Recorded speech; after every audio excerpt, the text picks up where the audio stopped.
jadi tempat yang aman dan nyaman untuk belajar.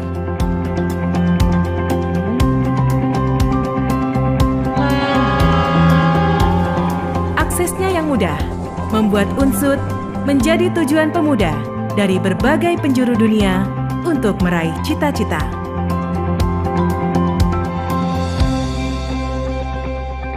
Keindahan bumi pertiwi menjadi anugerah yang menciptakan energi positif untuk pengembangan diri.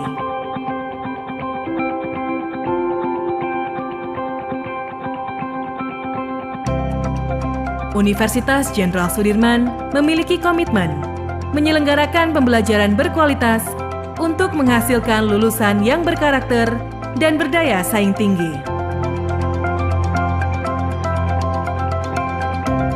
Pendidikan, penelitian, dan pengabdian kepada masyarakat dilakukan dengan semangat untuk mewujudkan visi diakui dunia sebagai pusat pengembangan sumber daya perdesaan dan kearifan lokal.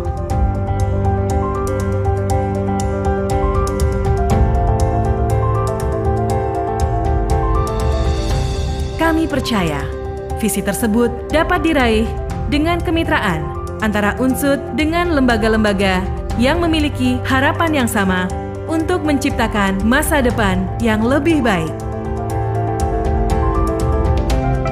Didukung dengan sistem digital yang sudah terintegrasi, Universitas Jenderal Sudirman mampu memberikan pelayanan yang ramah dan cepat bagi seluruh sivitas akademika.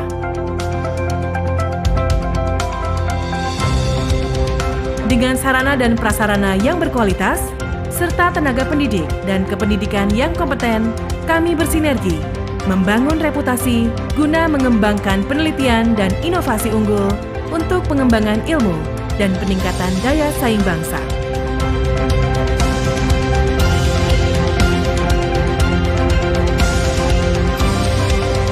Berjuang untuk menciptakan pribadi-pribadi tangguh, pemimpin masa depan.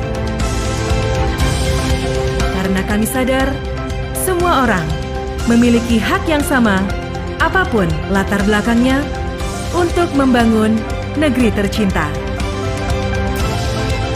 Dan inilah kami, Universitas Jenderal Sudirman.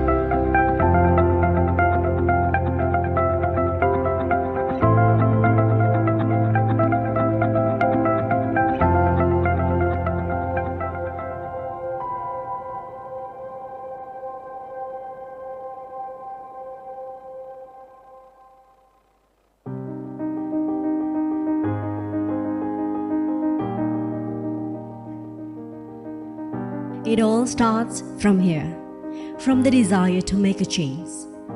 Dreams, imaginations, or even delusions are no pseudo. They are actually for real.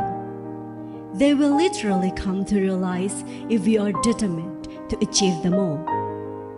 Everything to know, everything to change, everything worth imagining are all provided. Now,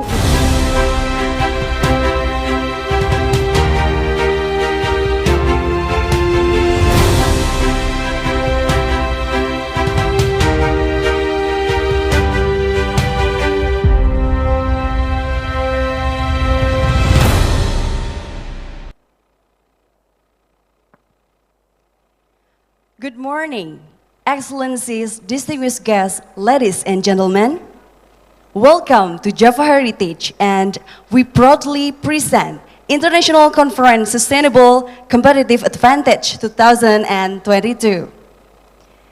It is an honor to me to introduce all of you and welcome to the honorable guests at our table, the Honorable Deputy Governor of Bank Indonesia, Mr. Doni Primanto Juwono, the Honorable General Director of Fiscal Balance, Mr. Astera Primanto Bakti, the Honorable the Head of Bank Indonesia, Representative Office Prokerto, Mr. Roni Hartawan, the Honorable Rector of Jenderal Sudirman University, Profesor Dr. Insinyur Ahmad Sodik, the Honorable Dean of Faculty Economic and Business, Profesor Wiwi Rabiatul Adawiyah, MSc, PhD, the Honorable Chief of the Committee of this International Conference Sustainable Competitive Advantage, Dr. Lucy Suwandari, SAMSE, and all the panelists. Welcome to Professor Ki Chan Kim from Catholic University of Korea, the founder and chairman of Mark Plus Inc., Mr. Hermawan Kartajaya, Dr. Muhammad Farizal Rajemi from University Utara, Malaysia, and the last one, Mr. Toshihiro Nakanishi from Teikyo University, Japan. And of course, the honorable all participants for call for papers. Excellencies, ladies and gentlemen, good morning, and welcome all of you in our event, the 12th Sustainable Competitive Advantage International Conference in this day. My name is Valian Hadiputri, as Master of Ceremony in this conference. Ladies and gentlemen, this international conference is an annual event that held by Bank Indonesia, Representative Office Purwokerto, Department of Management Faculty Economic and Business, Jenderal Sudirman University, and Indonesian Economic Scholar Association. As we know that universities as the educational institution play a big role in the strategic efforts to realize productive, innovative, adaptive MSMEs that are implemented by improving academic studies in managerial and technical fields, researchers, and community services. As one effort to support MSMEs and part of the vision and mission of Faculty of Economic and Business, Jenderal Sudirman University, the Management Department of the Faculty of Economic and Business organized the 12th Sustainable Competitive Advantage event in the form of international conference and call for paper, of course, with the theme of Recover Stronger, Empowering MSME, Productivity, Inclusive Growth, and Innovation in the Digital Age. Excellencies, ladies and gentlemen, before we start, the rundown of this conference will be read as follows. The first thing is opening session, and then the second is welcoming speech, and then after that is keynote speaker, and the main program is plenary session, and last but not least is closing. So ladies and gentlemen, for a brief moment, we would like to invite all of you to rise and sing Indonesian anthem, Indonesia Raya. May all we rise.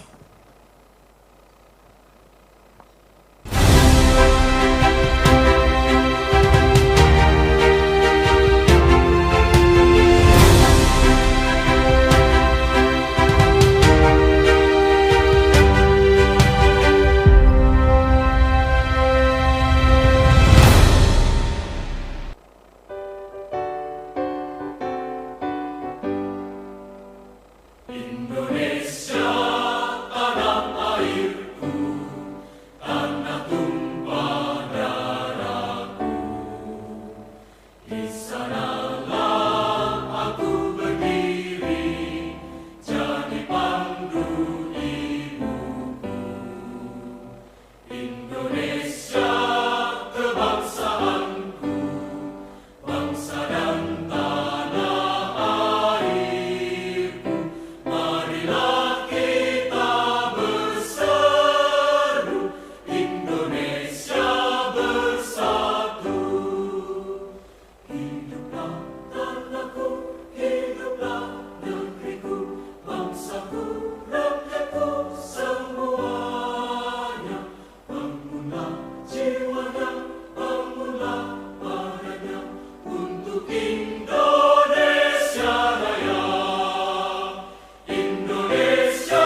Thank you.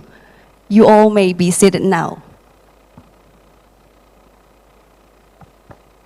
Excellencies, ladies and gentlemen, without further ado, now please help me welcome the Chief of the Committee in this International Conference Sustainable Competitive Advantage 2022 to give a welcoming speech. Please welcome Dr. Lucy Suwandari, SA, MSI.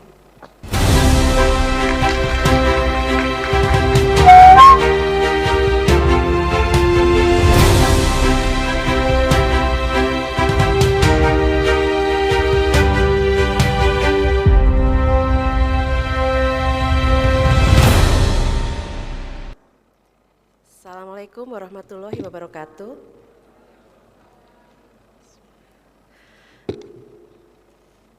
The Honorable Deputy Governor of Bank Indonesia, Mr. Doni Pejuwono, General Director of Fiscal Balance Ministry of Finance Republik Indonesia, Mr. Astera Primanto Bakti, Head of Bank Indonesia, Representative Office Purwokerto, Mr. Roni Hartawan, Rektor Jenderal Sudirman University, Profesor Dr. Insinyur Ahmad Sodik, MSc,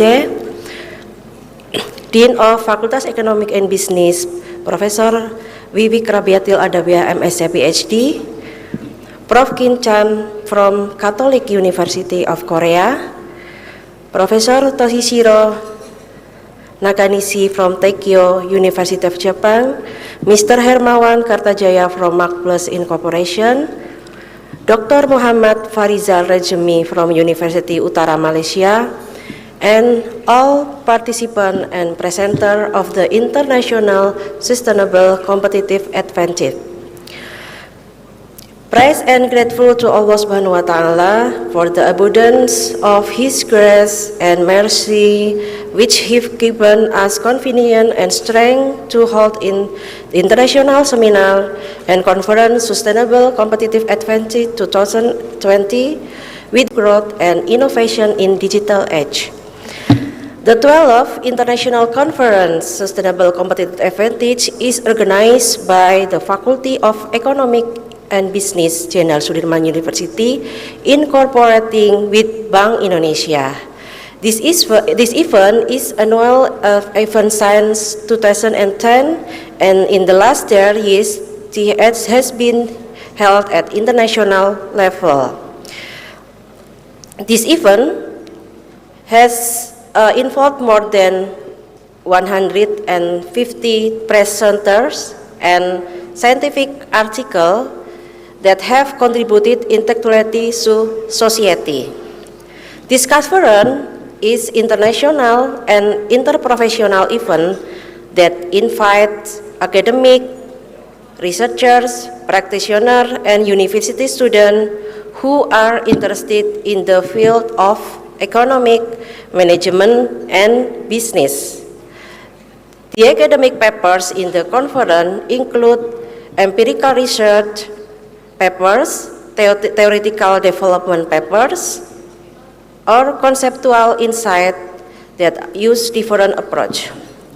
We attempt to bring various presenters with various experience, knowledge, and academic background to challenge the discussion to eventually result in intellectual discovery to achieve two purposes of this conference.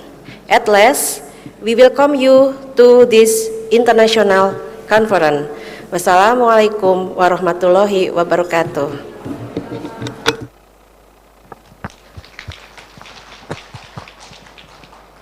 Thank you, Dr. Lucy Suwandari, for the speech. And ladies and gentlemen, it is now my deep pleasure to introduce Rector of Jenderal Sudirman University, Professor Dr. Insinyur Ahmad Sodik, MSc, to deliver a speech, and afterward, we would like to request Professor Dr. Insinyur Ahmad Sodik to officially open this international conference. Gracious welcome to Professor Dr. Insinyur Ahmad Sodik.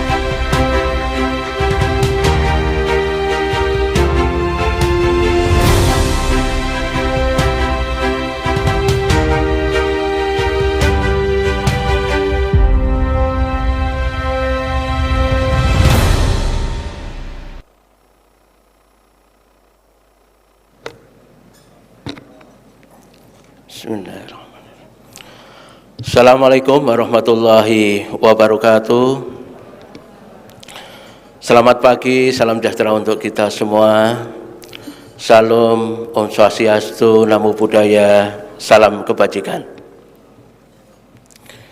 The Honorable Deputy Governor of Bank Indonesia, Bapak Doni Primanto, the Honorable Head of Bank Indonesia Representative Office Purwokerto, Bapak Roni Hartawan, the Honorable General Director of Fiscal Balance, Bapak Astera Primanto, the Honorable Vice Rector, Dean of the Faculty of Economic and Business, Jenderal Sudirman University, and the Honorable Chief of the Committee of ISCA 2022, Dr. Lucy, the Honorable Keynote Speaker, Bapak Hermawan Kartajaya, thank you Pak Hermawan Sugeng Rawuh. The keynote speaker, Professor Kim Kanchin, Catholic University of Korea, thank you for your coming. Professor Toshihiro Nakasati from Tokyo University, Japan. The keynote speaker, Dr. Muhammad Farisal Rajmi, University Utara, Malaysia. All the participants, distinguished guests, ladies and gentlemen. Alhamdulillah wa syukurillah la haula wa la quwata illa billah. Good morning and best wishes for all of us.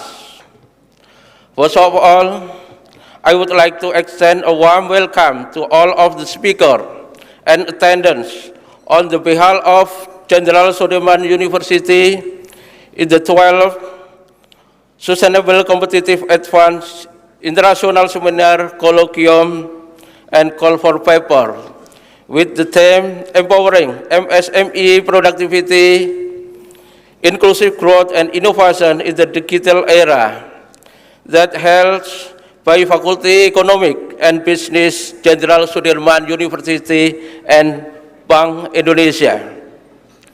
Ladies and gentlemen, businesses of all sizes and in all sectors are increasingly providing their employer with the digital tools. In the medium company today, more than half of the employer utilize computer with the internet connection.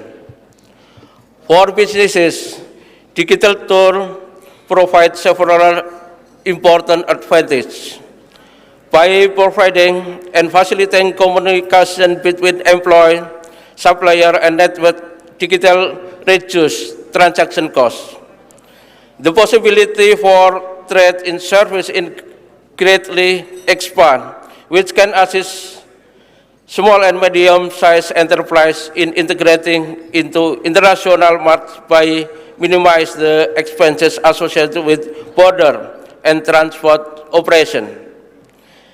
It makes it easy to access resources like government service, which are rapidly being made available online, as well as finance, training, and recruitment channel. Ladies and gentlemen, additionally, it encourages innovation and easy access to innovation resources, as well as the possibility for business to produce data and analyze their own operation in innovative way to enhance performance. However, many smallholder and continue to lack in adoption, and for smalls within 10 to 49, digital adoption gap compared to large firms have grown over the last decade. This is despite the advantages and opportunities that digital technology bring, as well as the significant increase in uptake in recent years. This discrepancy has led to greater inequality among people, place and business because digitalization is key driver of productivity development and also consequently economic and growth. Jenderal Sudirman University is deeply intent to support the scientific community to provide solutions in reshaping our community, including in economic and related aspects towards small society in 5.0. We hope there will be idea, planning, and action to face disruption challenge in micro, small, medium enterprises in the digital era, scaling up internal capacity, facilitating access to strategic resource, creating the idea business government for small, medium enterprises to transform, and promoting a multi-stakeholder approach are way to accelerate small, medium enterprise digital transformation. I would like to say again, congratulations to the entire committee and all the participants.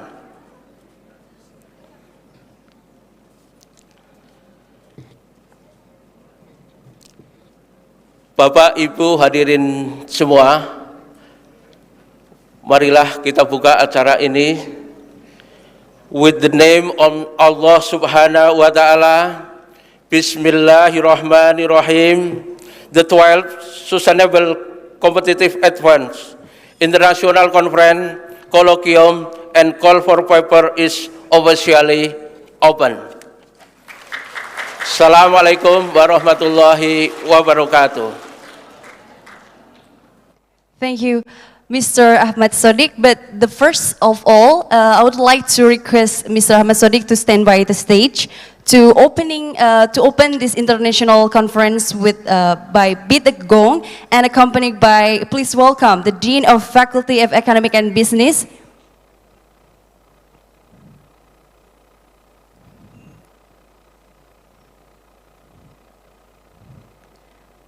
and also the Chief of the Committee of this International Conference Sustainable Competitive Advantage. Please welcome Dr. Lucy Suwandari, SMSE.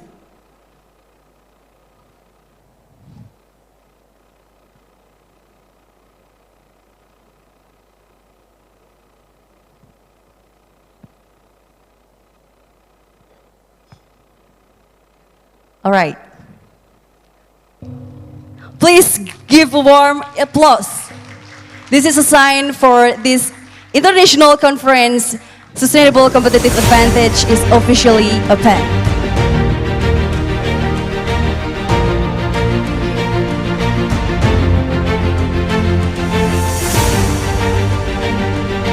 Ladies and gentlemen, without further ado, let's begin this event with the Kentongan performance.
Honorable guests, ladies and gentlemen, let's begin this event with Kentongan performance from Student Art Club SASMI from University of Jenderal Sudirman. For your information, kentongan is one of the arts performance from Banyumas, an area that has a lot of bamboo plants as materials for making kentongans, which has the potential to growth in the art sector. Kentongan art in Banyumas still exists and develops until now, and bidden as a sign for gather an invitation to participate in clean up or building something in the Javanese village, and a sign that the prayers will start soon.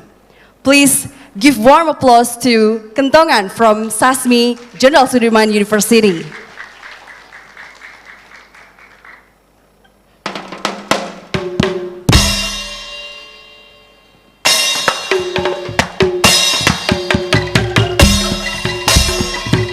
Selamat pagi, kami dari Kentongan SASMI FEB Unsud. Selamat menikmati hiburan dari kami.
Terima kasih. What a wonderful performance from Kentongan, from SASMI, Jenderal Sudirman University. Ladies and gentlemen, we are now going to listen to the first keynote speech given by Deputy Governor of Bank Indonesia. Ladies and gentlemen, please welcome Mr. Doni Primanto Juwono.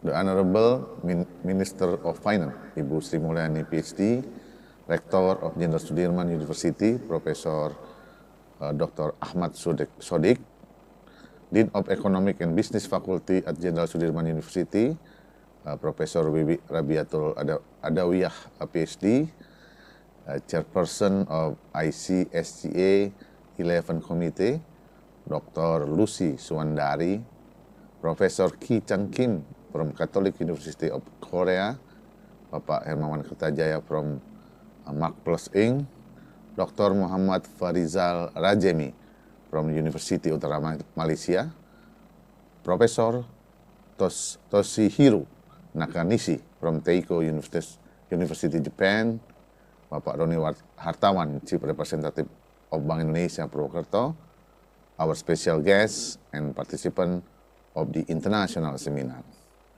Ladies and gentlemen, Assalamualaikum warahmatullahi wabarakatuh. Peace be upon you. Om Swastiastu. Namo Buddhaya. Very good morning to all of you. First of all, let us extend our praise and gratitude to Allah Subhanahu wa Ta'ala, God Almighty, since only with His blessing we all could participate here in the seminar, in the international seminar. It is such honor for me to have this valuable opportunity to attend this event. I also would like to appreciate the distinguished panelists who are virtually and physically present, contributing their valuable time and experience in this important event, as well as all of the participants who have joined us today. Ladies and gentlemen, after the COVID-19 pandemic, the world is facing challenging situation from an economic perspective, and increasingly prominent risk is the risk of the stagflation. On the supply side, the ongoing war has caused serious disruption to the global supply chain and food and energy supplies. As a result, we experience such a high price of goods, especially food and energy. From the demand side, the whole amount of the stimulus in developed countries to maintain people purchasing power during the pandemic resulted in high demand pressure during the economic reopening. The classic problem of too much money chasing too few goods pushed global inflation to its highest level in decade. In response to inflationary pressure, global central bank pulled emergency brakes by rapidly tightening policy by raising interest rate. Market must reprice quickly and influencing capital flow, especially in emerging markets. For MSME, global challenges are also influential. High logistic costs and increase of the raw material prices is the main obstacle to the performance of the MSME. Ladies and gentlemen, I would like to deliver 3 key messages regarding how MSME can improve their productivity in this uncertainty situation. The first, the importance of the digital adoption can improve MSME creativity, innovation, and also connect them to the national and the global market. It is imperative that MSME can produce products that match the global market standard and create innovation to allow their product to develop rapidly. During this situation, digitalization will keep MSME business survive. We are thankful the government and Bank Indonesia also keep on encouraging small-scale enterprises to market their product in the marketplace. One of the steps taken is strengthening MSME role in the government and Bank Indonesia e-catalog shopping application. This policy is projected to create thousands of the new MSME and provide hundreds of thousands of the product. The current momentum should be built optimally to allow MSME to be part of the both national and global supply chains and thus get them promoted to higher class. Second, promoting SMME financial inclusion by adopting non-cash transaction. One of the example is Quick Response Code Indonesian Standard, we call the KRIS. In domestic scope, KRIS has successfully recorded various achievements. By the end of the August 2022, KRIS merchant reached 21 million and more than 86% are MSME. KRIS transaction also increased significantly. KRIS transaction value in August 2022 increased 352% year-on-year and 184% year-on-year in volume. Ahead, KRIS cross-border is expected to increase MSME transaction since it's making easier for the foreign customer to purchase local MSME product. The use of KRIS expanded to increase the number of transactions to allow MSME to build their portfolio to help them access the bank credit, minimize the room for the legal or online loan activities. And then third, synergizing between all stakeholders. The spirit that Bank Indonesia, Ministry, and our institution, association, and industry synchronize to help develop MSME.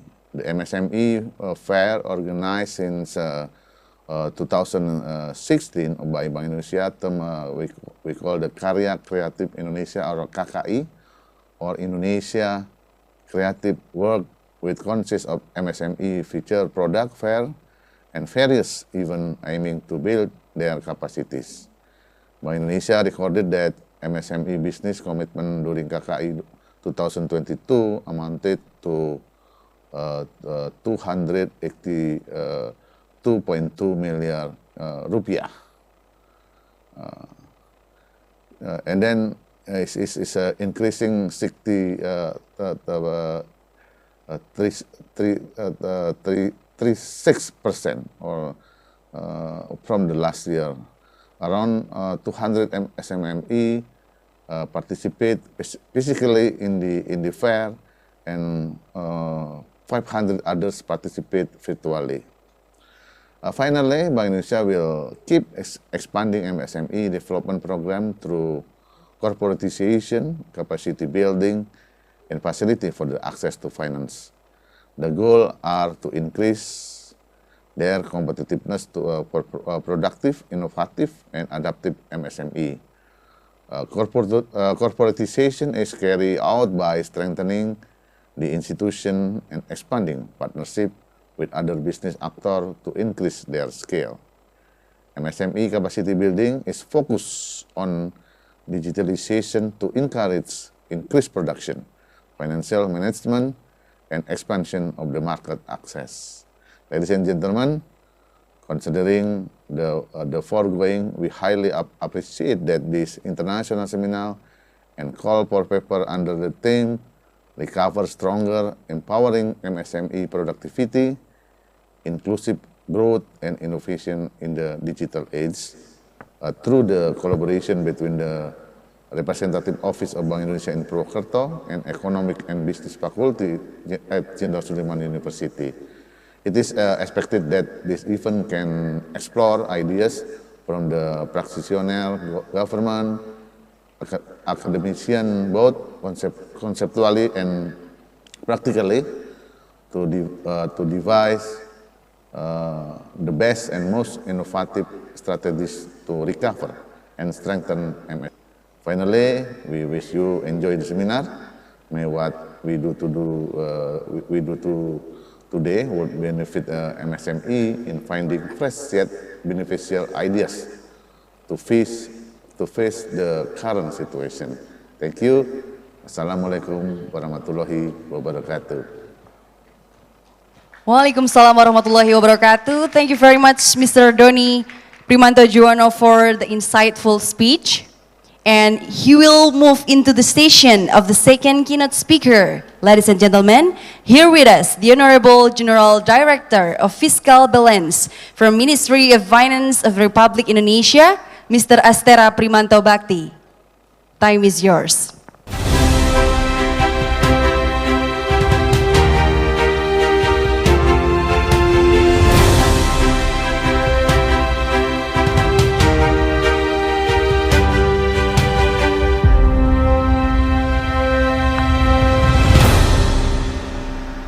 Assalamualaikum warahmatullahi wabarakatuh. Have a very good morning. May peace be upon you. The Honorable Deputy Governor of Bank Indonesia, Bapak Doni P. Juwono, Chancellor of Universitas Jenderal Sudirman, Profesor Dr. Insinyur Ahmad Sodik, MSc, Profesor Ki Chan Kim from Catholic University of Korea, Profesor Toshihiro Nakanishi from Tokyo University of Japan, Dr. Muhammad Farizal Rejemi from University Utara Malaysia, Bapak Hermawan Kertajaya from Makblus Inc., and all distinguished guests, ladies and gentlemen. First of all, let us give thanks to Allah, the Almighty, who has given the grace and health for all of us, so that we can have the opportunity and the strength to continue our work and tasks as our dedication and services for the good of all citizens and beloved country. My speech will address on the government of Indonesia's effort in empowering micro, small, and medium enterprise and assisting them in entering the digital age. Distinguished guests, we have been through tough period of times where the COVID-19 pandemic has hit the global economy. Thankfully, the pandemic era, especially in Indonesia, has shown significant progress in terms of decreasing cases and positive sign for national economic recovery. However, the momentum economic recovery has another challenge to overcome. The global political situation has shifted the risk of pandemic to a very global shock. Soaring global inflation, tightening liquidity by raising interest rates, increasing risk of food, energy, and financial crisis, and increasing risk of stagflation are new challenges that we need to anticipate. Gas and fuel prices that have been consistently high since the pandemic began, worsened by persistent geopolitical tensions in Europe. High inflationary pressure has prompted policy rate hikes in many countries, and as consequence, cost of funds is rising in tandem with tighter global liquidity conditions. Global economic growth projection was revised down significantly The downward revisions were broad-based, including for major economies such as the US, China, and Europe. Projection for the global inflation was revised up due to energy and food price increase as well as persistent supply and demand mismatches.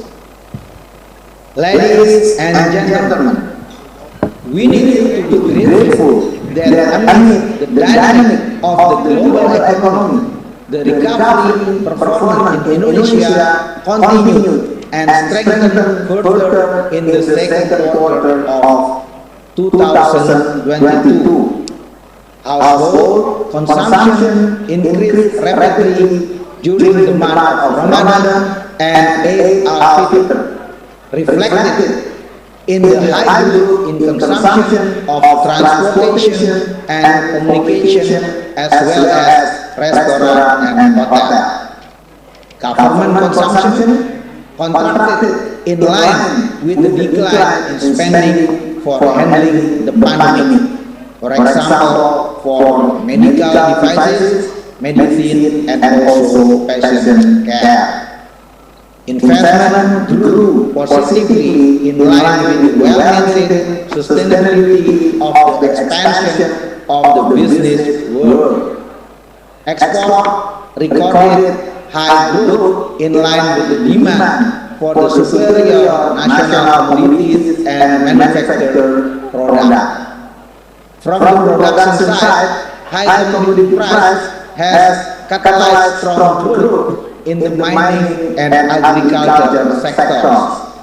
The expansion of the manufacturing and trade sector continue to be stable, in line with improvement in production capacity and domestic demand.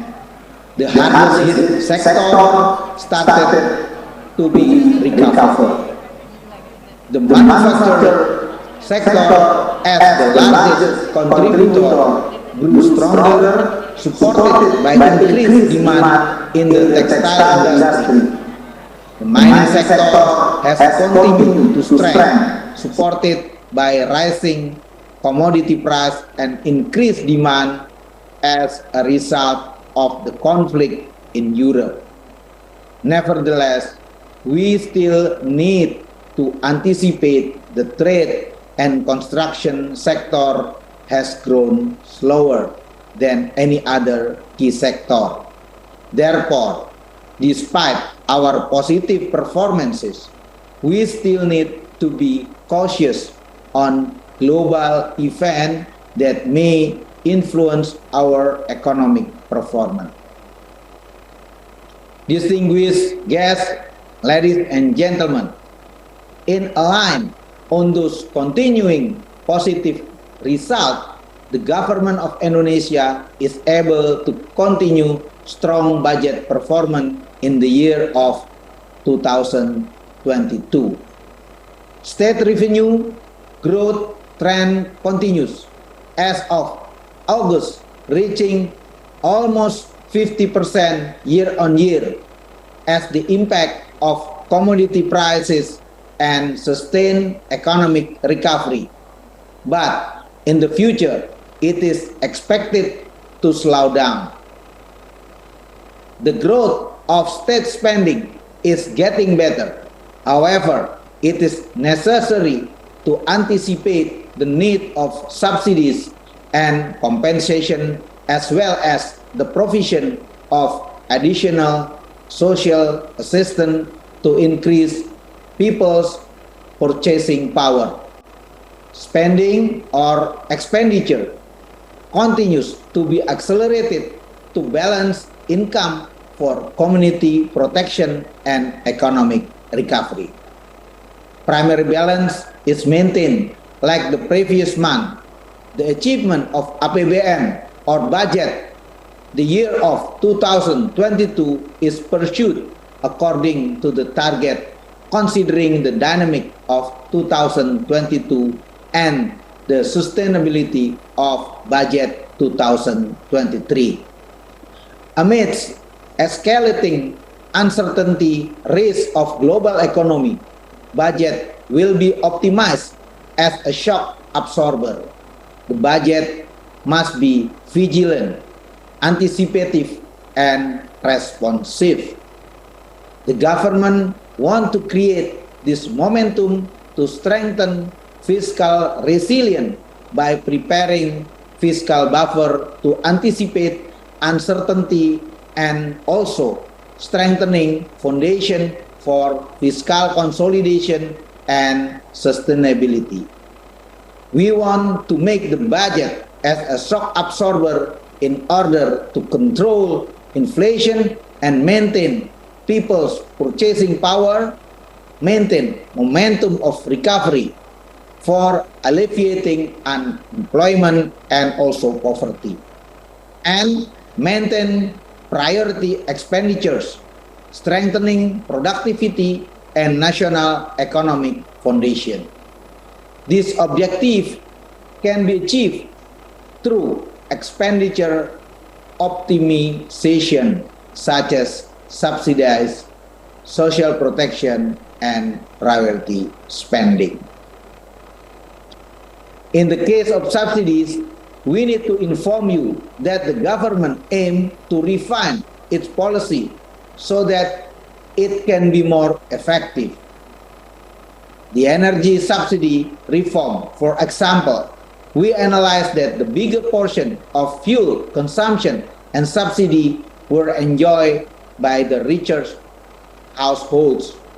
Therefore, the government enhanced the social protection program to improve the effectiveness of the intervention program by creating additional budget to cushion the purchasing power of lower income households, as well as try to maintaining and also developing more focus on the subsidy program. In the long term, the government realized that expediting structural reform is critically important. Therefore, fiscal reform will facilitate further structural reform to bolster productivity and economic transformation. Recently, the government has introduced the new law regarding tax reform and intergovernmental transfer policy reform. The tax reform is aiming at the broadening the tax base, raising tax ratio, improving compliance, enhancing fairness, and also supporting small and medium enterprise. Meanwhile, the intergovernmental transfer reform is aiming the efficient allocation of national resources by developing transparent and accountable financial relationship between the central and local government. Distinguished guests, ladies and gentlemen, the government are aware that Indonesia small and medium enterprise contribute slightly over 61% to Indonesia total gross domestic product, absorb around 97% of Indonesia's domestic employment, and around 99% of existing business in Indonesia today fall in the small and medium enterprise category. There are all very impressive figure, although one could certainly argue that when 99% of existing businesses are small and medium enterprise, their contribution to the economy at 61% is possibly somewhat mediocre. Nonetheless, it does remain appropriate to call small and medium enterprise the backbone of the Indonesia economy, as they generate so much economic activity, including the harvesting, making and delivery of basic necessities such as food to almost the entire population. Try imagining an Indonesia economy without the presence of the small and medium enterprise, and everything would collapse as their presence is so influential both in urban and rural environment. Therefore, the government are committed to continue its support to small and medium enterprise through several budget policy. As first mentioned, is disbursement of microcredit program, or we may know it as the Kredit Usaha Rakyat, or KUR. KUR is a government-sponsored subsidy offered to the country's smallest entrepreneur that do not have collateral or additional collateral yet. For example, street food vendor and other small entrepreneur. Through KPR, through KUR, Indonesia Commercial Bank can provide working capital at lower interest rate compared to most other micro loans. The government have tried to improve the program by increasing its interest rate subsidy so that small and medium enterprises can access the loan with much lower interest compared to the market. This year in 2022, the government have increased its budget from initially 250 trillion to 373.2 trillion. The government have also eased its requirement due to the pandemic and at the same time targeting for broader community for assessing the KUR. The other policy in encouraging small and medium enterprise growth is the recent obligation to the government institution to prioritize in using local production. The policy expects this to contribute around 747 trillion rupiah of the national and subnational government budget to the small and medium enterprise income. Moreover, in terms of entering the digital age era, the government has also set several assistance so that the small and medium enterprise can adapt in accordance with G20 2020 Financial Inclusion Action Plan. 4 action area has been identified as the guide for GPF1 3 years into the future under 2 financial priorities: digital financial inclusion and small and medium enterprise. The initiative include strongly endeavor an effective implementation of the 2016 G20 high-level principle of digital financial inclusion both in G20 and non-G20 countries, particularly with regard to marginalized and vulnerable communities. Promote responsible development of innovative payment systems that provide affordable, secure, easily operable, transparent, and inclusive payment solutions to support progress in reducing remittance costs and safeguarding consumer protection. Identify and promote national and global policy options and also support following implementation, which could be facilitate that the expansion and diversification of financial services, including the use of digital financial services to small and medium enterprises in both G20 and non-G20 countries, while taking into consideration future industrial trend.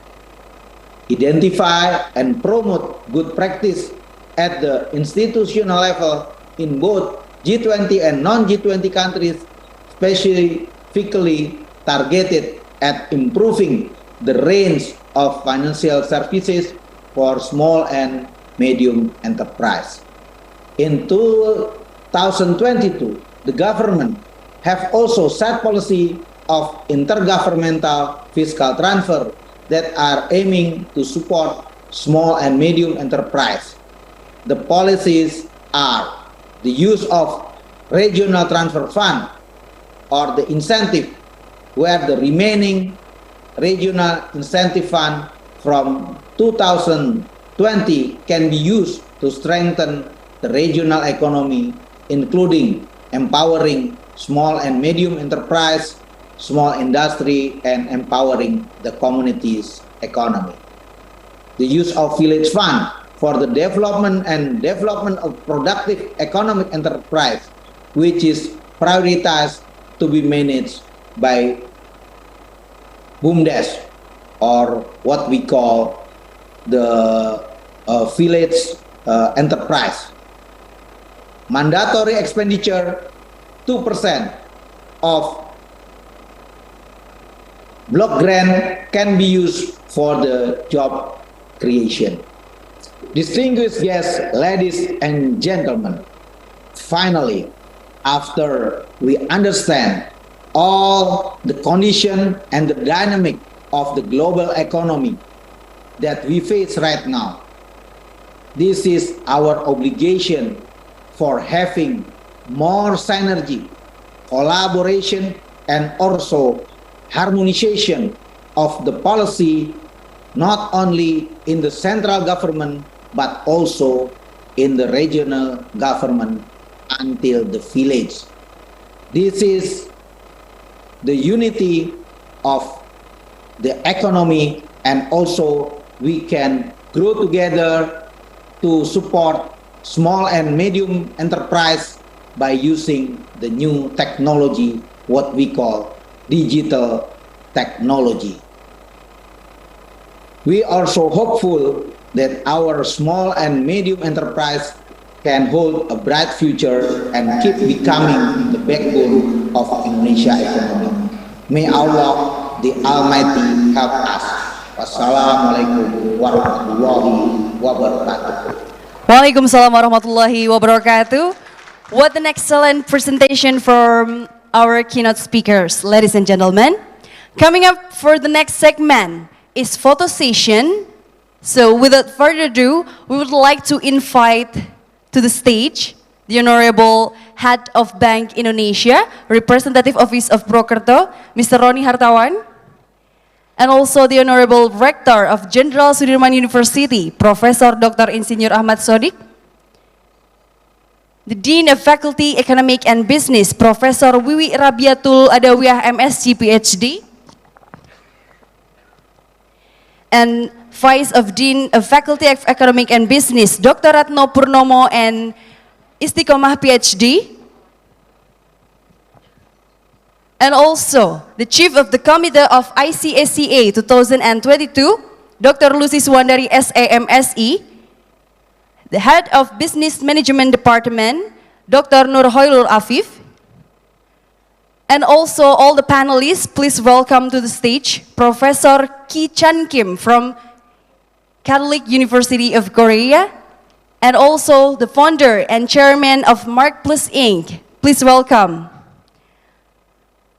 Mr. Herwan Ketajaya, and the panelists from University Utara Malaysia, Dr. Muhammad Farizal Rajemi, and last but not least, Mr. Toshihiro Nakanishi from Tokyo University, Japan, to join together on the stage for a group photo session. Thank you.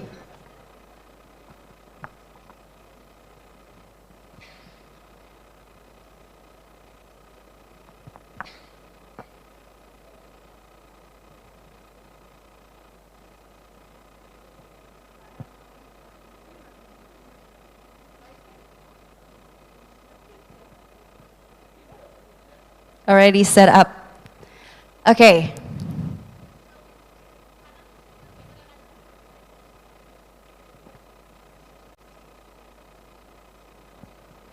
So please give a warm applause for us.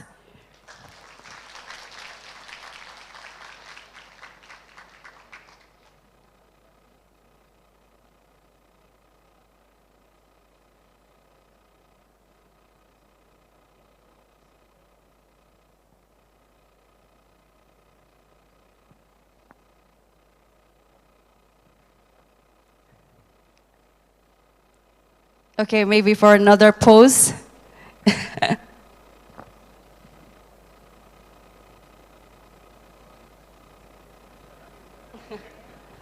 This is gonna be long.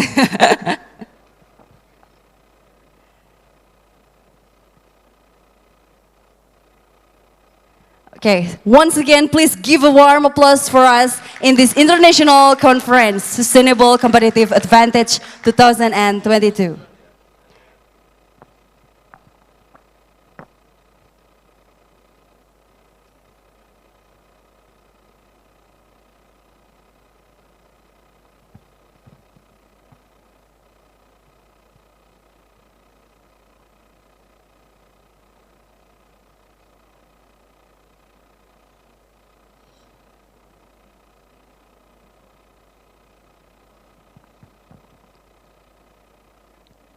Excellencies, ladies and gentlemen, now we come to our main program, the plenary session, who will be led by our moderator. But first of all, allow me to introduce the moderator. She is Dr. Intan Saferi, SA, MSE.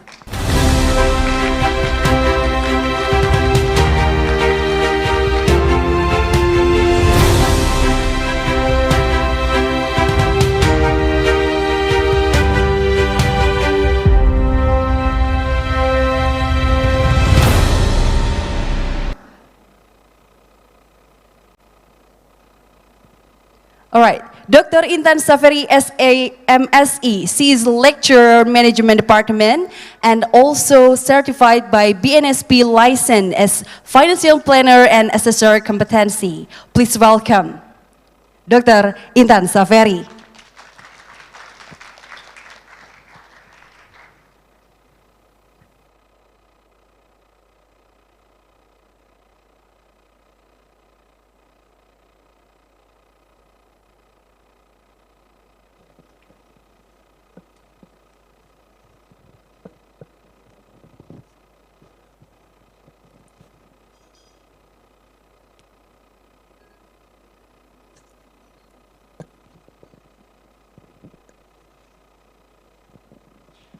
Bismillahirrahmanirrahim. The Honorable General of Fiscal Balance Ministry of Finance Republic of Indonesia, Mr. Astera Primanto Bakti, Deputy Governor of Bank Indonesia, Mr. Doni P. Jarwono, Rector of Universitas Jenderal Sudirman, Profesor Dr. Insinyur Ahmad Sodik Imesi, Head of Bank Indonesia Representative Office of Purwokerto, Mr. Roni Hartawan,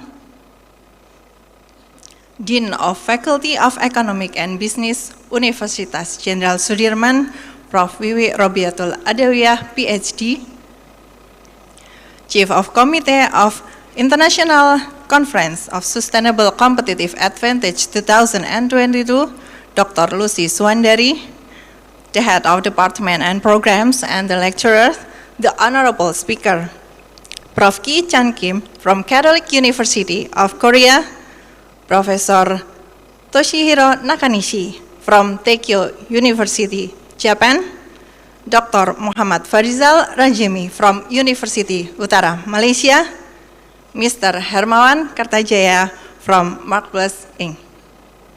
The guests and also the representative from other university and also our beloved students, the participant and all the audience. Good morning all. Assalamualaikum warahmatullahi wabarakatuh. Welcome to International Conference of Sustainability Competitive Advance 2022. I'm Intan Saferi as a moderator for today's seminar. It's really grateful today to be here because we have the international conference and also seminar that held annually by Management Department Faculty of Economic Universitas Jenderal Sudirman and fully support by the Bank Indonesia Representative Office of Purwokerto. And our theme today is really great. Recover stronger.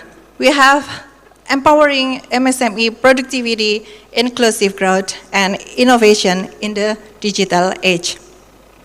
In this digital age, MSME really needs the creativity and innovative. And then by empowering MSME productivity to lead the performance is real challenging. With our 4 speakers, the great speakers, amazing speakers today, we'll discuss about it. Okay, ladies and gentlemen, this seminar will be held by 2-part plenary sessions. The first plenary session with our speaker, Prof. Ki-chan Kim from Korea, and then Mr. Hermawan Kartajaya. And then the second plenary session will be from Prof. Nakanishi and then Dr. Muhammad Farizal Ajemi. Ladies and gentlemen, we will enter the first plenary session. I will invite the great speaker, Prof. Ki-chan Kim from Catholic University of Korea.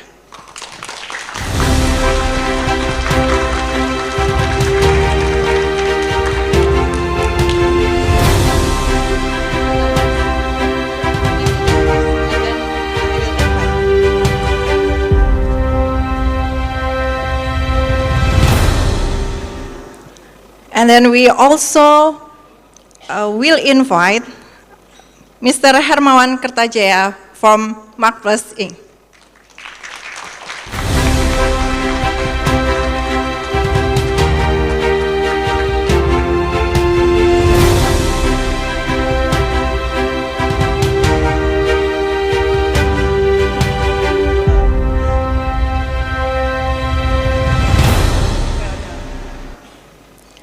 Very welcome for the speakers, Mr. Hermawan Kartajaya and Prof. Kim. Okay, ladies and gentlemen, we will directly joining the seminar and international conference, and then I will invite the first speaker, Prof. Kim. The committee will introduce by the screen. Okay, I will read the curriculum vitae. First, for Professor Ki-chan Kim is a professor of business administration at the Catholic University of Korea, International Council for Small Business. And then he got the PhD in business administration from Seoul National University and research as visiting researchers also in University of Tokyo, Harvard University, and MIT, and distinguished professor at George Washington University. Some academic and also awards he got, at least 62 the ICB SB Award Conference Best Paper Award in 2017, and some Best Paper also in 2016. And some academic awards already got for Professor Ki-chan Kim. So directly, we will invite Prof. Ki-chan Kim for delivering the material for at least 25 minutes later for this. Thank you.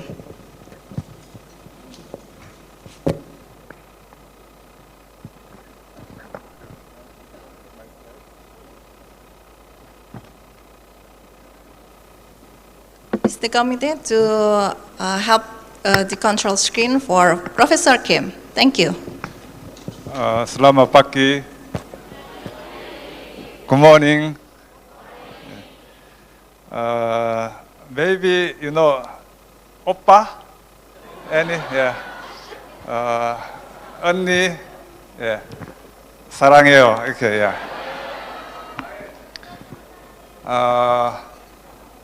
Everybody talking about crisis, difficulty, uncertainty. But I am talking about hope, opportunity. So my theme is about two things. Number one, entrepreneurship. Number two, marketing 5.0. Here a lot of people, but there are two kinds of people here. Number one, Tuhan people. Number two, Hantu people. You know Hantu? Tuhan? Anyone to support Tuhan? Raise your hand here. Anyone to support Hantu? No, right? And there are two type of people here. Number one, cepat. Others, pelan. So, Tuhan and cepat is the characteristics of an entrepreneur. So, it is now called crisis, but entrepreneur see the opportunity in the difficulty. But the pessimist see the difficulty in this crisis. Now, do you think opportunity or crisis? Are you seeing opportunity now, or are you seeing difficulty now? So in the morning, I met with the student of Jenderal Sudirman University at the HEM Center. So in the name of HEM, I met with a student who is interested in establishing his own business. So then in the morning, I called the Korean CEO to support Jenderal Sudirman University HEM Center. So then at least 2 or 3 CEO already accepted. So then from now on, I will start to collaborate to establish their startups. So they are entrepreneur. Right? So the marketing 5.0, marketing 5.0 about a new direction. So marketing is a direction, marketing is a goal. So very important. So goal for what? Humanity. We are talking about the post-industrial revolution, high touch, but in this era, tremendous power came from not high-tech technology, but from high-touch customer experience. So in the morning, when I met with the student, I proposed to learn how to innovate customer experience, how to innovate high-touch feeling of customer. So then I will share the AI data analysis technique with the student next time.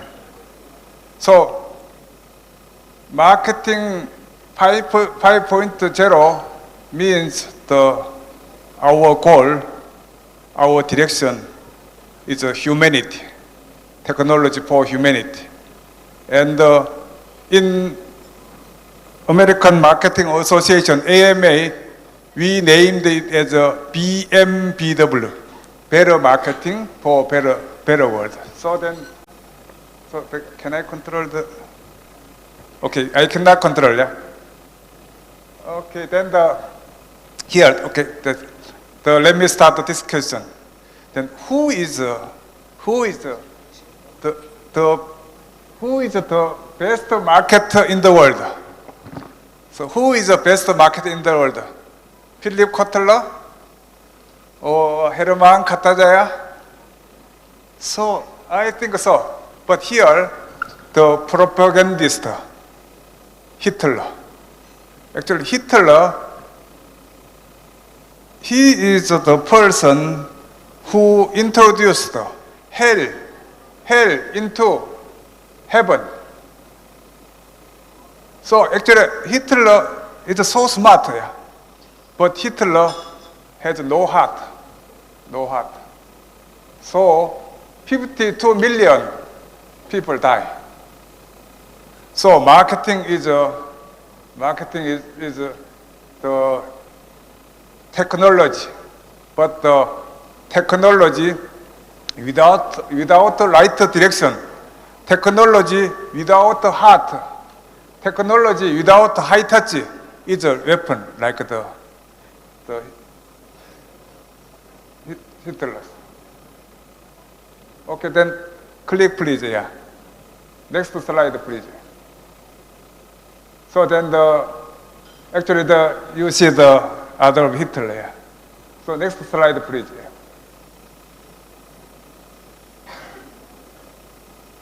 Actually, there is the video, and then you can hear his voice, but I wanted to skip this time. Yeah. Okay, next slide, please.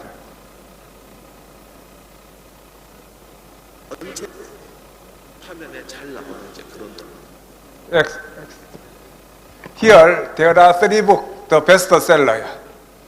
Marketing 3.0, Marketing 4.0, Marketing 5.0. So among our 3, which one is the most popular? Marketing 5.0. Why? Because of new direction. Technology for humanity. That's why your university established HEM Center. So marketing should be humanity-oriented with a marketing 5.0. So marketing is a direction. The marketing is like the steering wheel of car.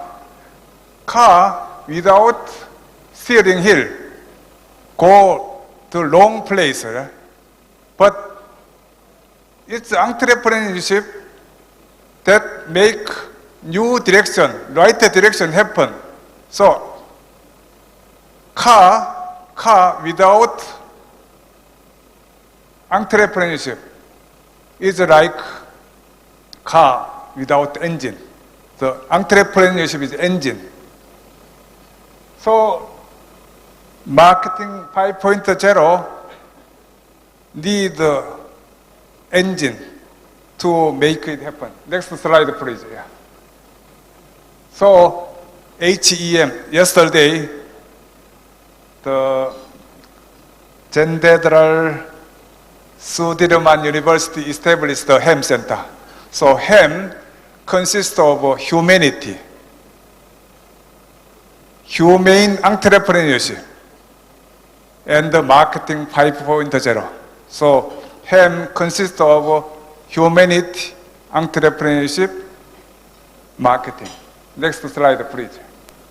So then the Peter Drucker, Guru of Management, Peter Drucker, is the 5 most important questions. Number 1, what is your mission? What is your direction? Next slide, please. Next slide, please.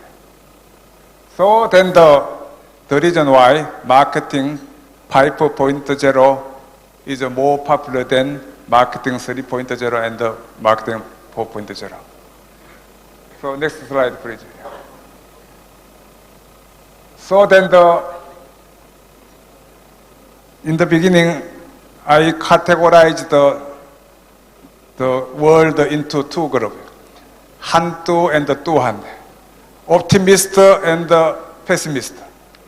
So next slide, please. Maybe next. We need blue sky approach of entrepreneur. The entrepreneur see the opportunity, but pessimist see the difficulty in this opportunity. Do you think it's an opportunity or do you think it's a difficulty?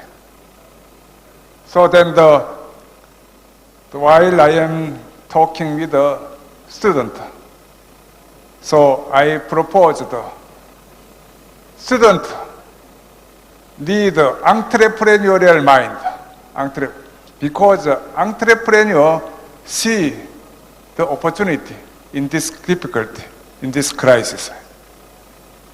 So then with the student, I will find the opportunity. But the entrepreneur is the person who transforms his imagination, his dream into customer experience with the innovation.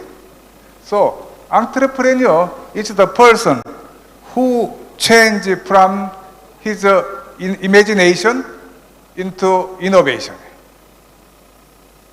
So next slide, please. So then this is the question for you. So which of following is the most important to entrepreneurship? In the name of entrepreneurship, you are talking about innovation, risk-taking, challenge. So four of them, which one is the right answer, do you think? Anyone? If you answer correctly, I will bring the small gift for the person. Yeah. Number 1, 2, 3, 4. Which one is the right answer, do you think? Yeah. Number 1, number 2. Please raise your hand among them. 1, if you think number 1 is the correct answer, please raise your hand there. Number 2, number 3, number 4.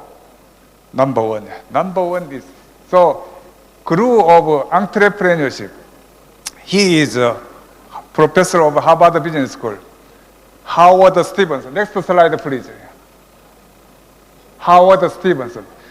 He is a godfather of entrepreneurship, professor of Harvard Business School.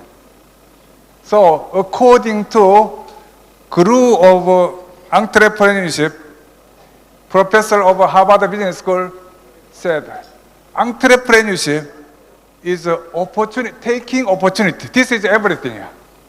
90% of entrepreneurship is about opportunity. So then, again, everybody thinking, talking about uncertainty, crisis, the pandemic, but I think now is the right time to take opportunity. So here, a lot of students, anyone who wanted to make money, you need money, then please start your own business with entrepreneurship. So no money, no technology. Technology and the money, nothing. A lot of money, a lot of technology in the world. I am sure if you establish right business model, I can bring Korean money, Korean technology to you. So then in the name of a Ham Center. So yesterday, 1 minute. Yesterday, you established the Ham Center. So means your university, your business school is ready to nurture the startup. So ready to change managerial marketing, managerial management into entrepreneurial management, entrepreneurial marketing. So next slide, please. Yes, I know. The next slide. So then first of all, if you want to be entrepreneur, first of all, you must be imaginator. Imagine, yeah, imagine. So then the Homo sapiens means I think, therefore I am. So marketing, entrepreneurship start from imagination, But entrepreneur is the person transformation from his innovation, imagination and the dream into customer experience by innovation. So next slide, please. So Jeff Bezos think about the business model, and Jeff Bezos to become rich people. What is the secret of Amazon growth? Customer experience. So customer experience about high-touch AI data analysis. So next slide please. Okay. So then creativity, innovation, then came from the creativity and the imagination. Next slide please. So then summary. So then we are talking about HEM. Next slide please. So we can build the goal of a new direction is the humanity. But in order to get this goal, humanity, we need two things. Number one, entrepreneurial marketing, not professional marketing, not managerial marketing, entrepreneurial marketing. Because marketing is a direction, it's entrepreneurship that make it happen. So humane entrepreneurship, marketing 5.0. Yes. So again, HEM consists of humanity, entrepreneurship, marketing 5.0. Next slide, please.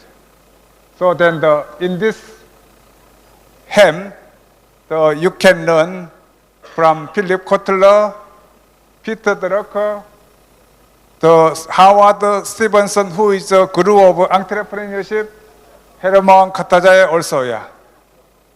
So next slide, please. So yeah, attitude is everything. Crisis, but the entrepreneur see the opportunity in this crisis. Pessimist see the difficulty in this opportunity. It now is not crisis, but opportunity. Thank you very much. Thank you very much, Prof. Kim. Okay, at least we know about the marketing, what Professor Kim already explained, and then it's about entrepreneur who can change imagination into innovation. So that's the statement, and then the point from Mr. Kim. Okay, let us invite Mr. Hermawan Kertajaya to be speaker for this plenary session.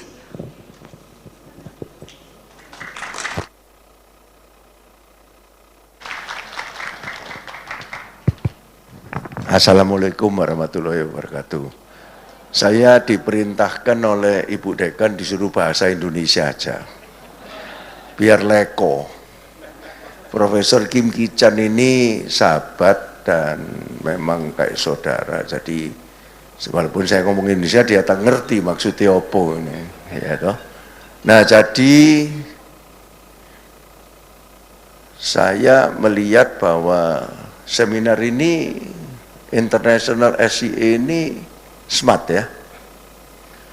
Jadi 12 tahun yang lalu tak lihat unsur ini sudah mikir sustainable competitive advantage. Gila ini. Aku tidak duga loh. Ini jurusan manajemen FEB, bayangkan. Berarti dari dulu kan luar biasa ini. Jujur luar biasa. Kedua, temanya ini smart juga. Biasanya kan recover together, recover stronger. Ini sekarang memang waktunya recover stronger memang. Nah, nek gak recover kapan ya toh? Ini pandemi dianggap aja selesai. Walaupun pemerintah tidak bisa mengumumkan walaupun ada WHO. Nah kalau dianggap nunggu pengumuman selesai, yaitu yang katanya dia orang krisis sama opportunity. Entrepreneur itu memang harus menganggap ini opportunity. Jadi harus lebih stronger. Dan UKM itu paling kasihan, wis memang sering diunggul-unggulkan sebagai tulang punggung ekonomi apa-apa. Itulah katanya, aku ini staf khusus KUKM dulu, eselon 1 aku 5 tahun. Jadi ngerti strength and weakness-nya UKM. Memang setiap kali krisis gak mati-mati lah wongnya akeh UKM-nya. Sing gede-gede utangnya akeh ya mati sih itu. Nah, tapi yang mati tidak bisa bangun lagi. Kalau yang gede itu utangnya dia apa Garuda untung lagi sekarang. Ya apa itu? Accounting mungkin ya itu, ngerti aku. Itu mesti tanya ahli accounting. Jadi UKM itu memang harus ditolong. Dan kalau unsur itu di sekelilingnya kan petani ya. Petani itu is the weakest link of UKM. Jadi makanya kemarin kita meresmikan HEM Center, Human Entrepreneurship Marketing Center, dan saya sudah ngomong sama Pak Roni, aku tadi malam mimpi kerja sama BI, aku tidak tahu kalau sudah 12 tahun, jadi tinggal dalam kerangka ini diteruskan saja, harus ada HEM for smart farming. Aku gak seneng nih peresmian ngono tok ae wis. Mojo MUU kakean, peresmian kakean, resmi. Nah, jadi aku bilang HEM for smart farming. Nah, ini kebetulan ada Profesor Kijan Kim, ini pintu untuk Korea. Smart farmingnya kan bagus. Nah, tadi pakai drone. Saya punya drone juga. Ini AI, biar AI drone, jadi pupuknya itu disebar pakai drone, biar keren. Nah, duit tahun depan drone 1 gitu loh, nggak mahal kok, kerjasama Korea, Thailand, Indonesia yang saya pelopori dan nanti mudah-mudahan di assembling oleh ID Food Service Centernya dari pupuk Indonesia. Nah, ini dalam program yang namanya Makmur. Oke, saya cuma punya 2 atau 3 slide. Saya tadi minta langsung kepada Ardi untuk membantu cari slide baru, enggak tahu nututi enggak ini? Nututi enggak ini? Mana Ardi? Ada. Nah, ini Garry Kasparov juara dunia Rusia, bayangkan. Loh, bukan ini, sing dia kalah sana di blue itu, keliru ndolek foto iki.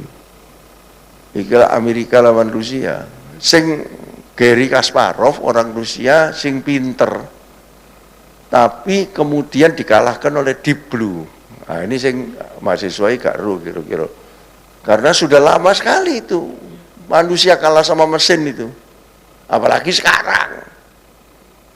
Mesinnya masih mesin IBM yang zaman dulu sing gede-gede sudah kalah manusia itu.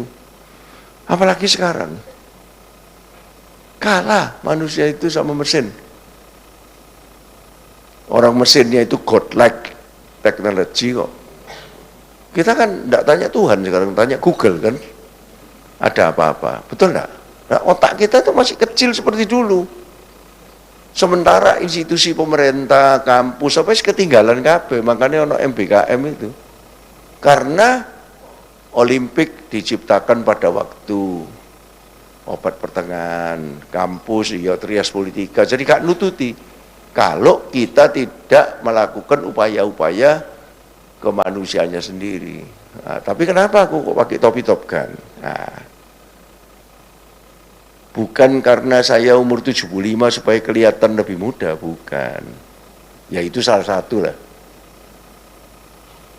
Maverick, siapa yang belum nonton? Ayo. Oh berarti nonton kabeh, membujuk enggak ini. Aku nonton loh. Intinya Maverick itu, kalau yang cewek-cewek lihat kok ganteng. Biasanya opa sing ganteng saiki. Nah, tapi Tom Cruise umur segitu masih ganteng. Tapi hebat pelajaran dari Top Gun itu apa? Bahwa dia mencuri pesawat yang masih ketinggalan 2 generasi bisa mengalahkan musuh. Ya itu cerita fiktif. Tapi aku seneng itu. Berarti human, pilot itu is much more important than the aircraft. Garry Kasparov kalah karena dia menggunakan mind tok. Karena catur itu permainan mind. Tapi ada heart, ada soul. Mind, heart, soul itu mesti digabungkan menuju ke wisdom baru Anda bisa kontrol teknologi. Gak ngono dibujui teknologi loh. Teknologi itu banyak yang dipakai untuk bad sekarang. Malah orang marketing itu menjadi jelek namanya karena tidak ada teknologi yang baru aja sudah jelek kok. Karena disalahgunakan ilmunya untuk menjual sesuatu untuk barang yang tidak diperlukan. Tidak boleh, marketing itu bukan untuk sesuatu yang diperlukan. Kalau saya tadi nawari program drone itu memang harus betul-betul diperlukan. Dan memang terbukti. Orang pupuk Indonesia itu membuktikan bahwa dia datang ke Thailand pakai drone itu lebih hemat pupuknya karena sudah dilihat dulu. Jadi drone itu jalannya teratur, air apa itu lebih hemat. Manusianya wedi. Nanti saya kalau diganti mesin kan tidak ada upahnya. Yang penting itu bagaimana NTP nilai tukar petani itu naik. Jadi petani itu mesti diajari bagaimana jangan takut pakai mesin, traktor apa daripada nyangkul dewe nganggo otot kalah. Cuman jangan Anda mengandalkan otot kalah. Harus diserahkan pada mesin barang itu. Cuma bagaimana benihnya supaya lebih bagus, lebih cepat panennya dan lebih bervariasi sehingga harganya lebih mahal. Nah makanya productivity is important. But if you don't have creativity, your productivity will be limited. Tanpa creativity, productivity itu naik ya gitu-gitu aja. Pakai cara yang lama gitu, enggak pakai mesin ya, gitu aja. Sampai limit tertentu berhenti dia, betul enggak? Kalau ada cara baru, kreatif, naik. Improvement itu akan terbatas kalau tidak ada innovation. Profesional petani, lulusan pertanian, unsut. Kalau tidak ada entrepreneur, tidak ada jiwa entrepreneur, ya jadi pegawai terus. Manajer itu harus ada leadernya di atas. Jadi makanya buku saya berikutnya itu IM, Entrepreneurial Marketing. Lah nanti HEM ini adalah Human Entrepreneurial Marketing. Di dalam menjalankan entrepreneurial marketing, human itu harus tetap kontrol. Jangan kayak Kasparov dikalahkan sama Deep Blue. Nah, saya cuma pakai, ini salah ini slide-nya ini. Tapi ya bukan salahnya Ardi, wong aku njalui kurang 5 menit ya. Tahu. Dia enggak ngerti, Kasparov waktu dikalahkan oleh Deep Blue, kalahkan oleh mesinnya IBM ini. Ini kan Kasparov bertanding sama Amerika itu rasanya. Nah, sekarang mana slide saya yang SUS? Ini memang waktunya, lihatan itu 2022. Nah, aku ngomong Pak Roni, Pak lakukan sekarang loh. Itu 2022 loh sekarang. Memang tahun ekonomi sekarang ini recovery loh. Betul enggak? Ini modelku yang tak buat tahun 2020-an sebelum begitu ada pandemi. Pernah dipakai Pak Erlangga Hartarto ini. Sebagai gambaran bahwa Indonesia itu sesudah 2022 harus tetap lebih atas daripada yang tadi dikatakan Pak Doni, stagflasi apa ya, memang ramalannya gitu. Nanti mungkin Indonesia secara makro juga kayak yang merah itu tidak bisa tumbuh keras, tapi Purwokerto bisa. Betul enggak Pak? Lokal bisa, pribadi bisa. Wah, sing sugih waktu krisis itu. Mesti di atasnya gitu. Itu makanya jadi SUS. SUS itu Nike. Lambangnya Nike gitu. Nek Amazon lambangnya kan smile. Nek SUS itu lambangnya ke atas. Hanya kalau Anda jadi Tom Cruise, Anda bisa di atasnya merah itu. Mesin dikira bisa menyelamatkan inflasi sekarang ini. Ayo, Eropa, Amerika, hebat teknologi nih. Kita kok nopo-nopo nih. Bukti nih, yang paling lebih jelek mereka. Karena orangnya disuruh kerja tidak mau sekarang. Sudah blockage, supply chain-nya blockage, orangnya disuruh masuk lagi, offline tidak mau. Oh, bisa dikerjakan online, malas. Nggak bisa, zaman sekarang mesti online, offline. Bila perlu offline. Makanya aku turun sini supaya aku kalau secara physically dekat, itu secara hati nanti otomatis lebih dekat. Betul nggak? Aku dikodai itu sama Pak Condro. Gimana? Tadi malam tidur, lelap. Ini banyak loh, ada polisi, jenderal polisi, pindah Purwokerto. Andi Noya pindah sini kemarin, aku ke Andi Noya. Cara ini memasarkan Purwokerto itu, Pak. Nah, jadi kalau physically tidak ke sini, cuma lihat-lihat gambar Purwokerto, bagaimana bisa? Bagaimana bisa ngerasain tempe mendoan tanpa ngerasain sendiri? Sudah 2 kali aku makan tempe mendoan, tadi malam di rumahnya Andi Noya, tadi pagi coba lagi. Oh, tempe mendoannya tipis toh nek gini ya. Nah, itu kalau bisa di kreativitas, tempe mendoan crispy sing gak ketok minyake. Sing gak ketok minyake ono minyake sakjane. Wah, luar biasa. Ya, jadi Anda mesti menuju 2030 sustainable competitive advantage itu mesti metaverse, genset, SDG. Nah, terakhir aku sudah diperingati nih, suruh berhenti. Ayo, terakhir Punokawan sekarang. Nah, ini. Jadi Anda mesti menggabungkan Punokawan dengan Pandawa 5. Creativity itu Bagong, innovation itu Petruk, entrepreneurship itu Gareng, leadership itu Semar. Sial itu bahasa Perancis, langit. Nah, ini Pandawa 5. Pandawa 5 bisa menang perang nek gak nganggo Punokawan. Kurowo toh. Nah, ini Ambalika tadi tak lihat di bawah. Oh, gabungan toh ini cocok ini. Jadi paling enggak kerasan yang Purwokerto soalnya ketok Ambalika itu tadi.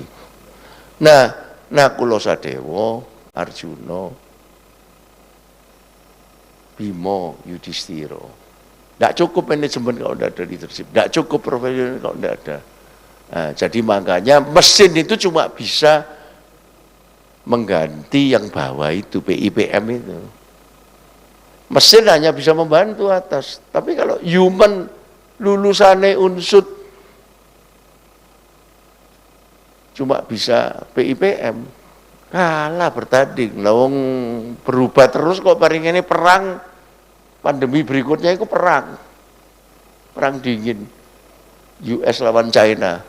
Nah, makanya diperlukan sial itu tadi. Itulah Hem Center kenapa dibuat pertama kali di dunia di Unsut. Kenapa? Karena rural partnership, intinya humanity itu di sini. Jagalah supaya orang rural itu tidak menolak mesin, tapi tetap manusianya harus bisa mengendalikan mesin. Terima kasih. Wassalamualaikum warahmatullahi wabarakatuh. Waalaikumsalam warahmatullahi wabarakatuh. Thank you very much. Masih ada lagi? Question and answer session ya, after this. Oke, silakan.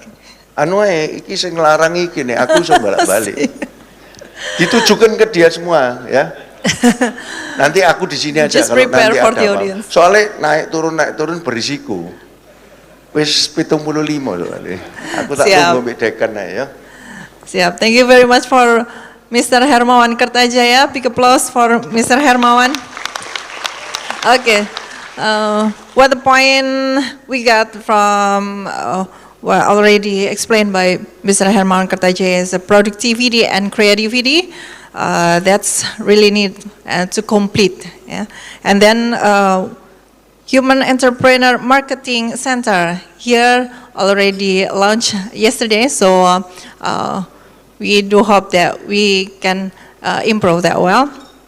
Okay, then next for the audience, this turn for the audience, the question and answer sessions, discussions for the audience. Just raise hand if you, okay, 1, 2, okay, at least one question for Professor Kim and Mr. Hermawan because limitation time. Okay, okay, this one.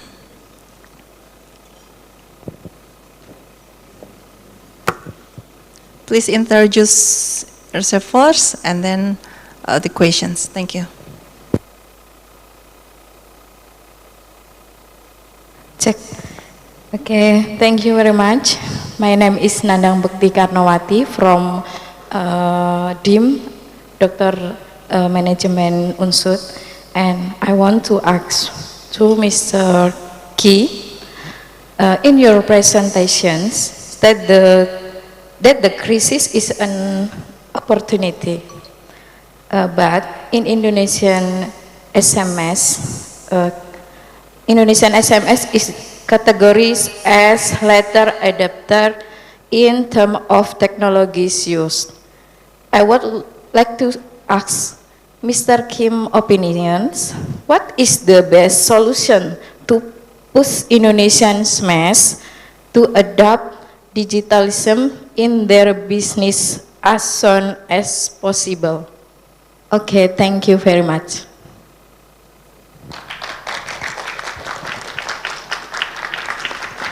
Okay, thank you for the question, Ibu Nandang, yeah, from doctoral program, Universitas of General Sudirman. Okay, let's directly answer, Prof. Kim. Okay, yeah, this is a really important question. But can you imagine in Korea, 60 years ago, Korea was nothing. GDP per capita only 100. No technology, no money, but we had entrepreneurial spirit. 빨리, right? Fighting spirit. So the SME worry about the technology, worry about the money. I don't think so. If you establish right business model for customer experience, a lot of technology, a lot of money. So please bring the business model and the entrepreneurship, then I can bring your technology and your money. So then the SME, for SME in this area, so as far as I will support and I can collaborate for the smart digital technology and your money, I think. So then I will start to think more about how to collaborate for digital technology. Thank you very much. Okay, thank you very much for Prof. Kim.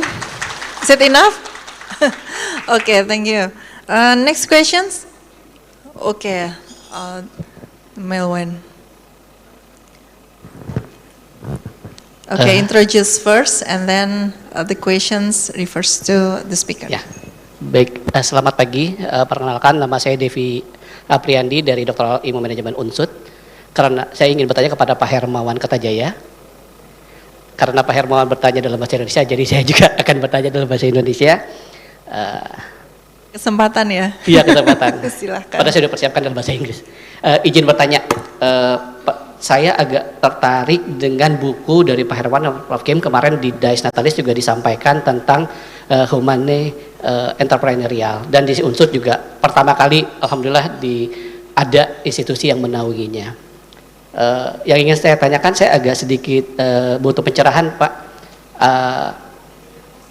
hubungan antara sociopreneur dengan humani entrepreneur ini seperti apa? Satu. Kedua, saya punya contoh kasus di kampus saya sendiri di tempat saya. Ada sebuah perusahaan dari Korea, Mr. Kim, Taekwang, to produce Nike shoes. The factory is in Subang City, Korean investment in Subang City. Mereka memberikan 5 scholarship for our student, full scholarship. Dan ketika mereka sudah graduate, mereka akan directly work to the Taekwang industry tersebut as an employee. Yang ingin saya tanyakan, apakah itu salah satu bentuk upaya kita dalam humani entrepreneurial ini? Terima kasih, itu saja. Terima kasih. Ya, jadi ini saya ya, aku. Iya, betul. Sociopreneurship itu entrepreneur, anak saya itu tak sekolahkan mulai dari SMP sampai SMA, lulus di Amerika supaya iso coro Inggris, gak kayak bapak ingin ngawur ini ya toh. S1-nya di Michigan, S2-nya di Kellogg School of Management Marketing. Lulus sekarang jadi guru meditasi. Nah, aneh kan? Nah, dia menjadi sociopreneur karena dia mau cari untung dengan membuat meditation center, tapi doing good for the people. Murid-muridnya jadi lebih tenang. Kemudian jangan dulu loh, mindfulness itu dari Silicon Valley loh, bukan dari Buddhism. Jadi orang yang sumpah kena teknologi itu mencari ketenangan. Kalau di Islam itu habluminanas itu kembali ke diri sendiri akhirnya. Semua itu kemajuan teknologi apa itu harus bisa diatasi oleh diri sendiri.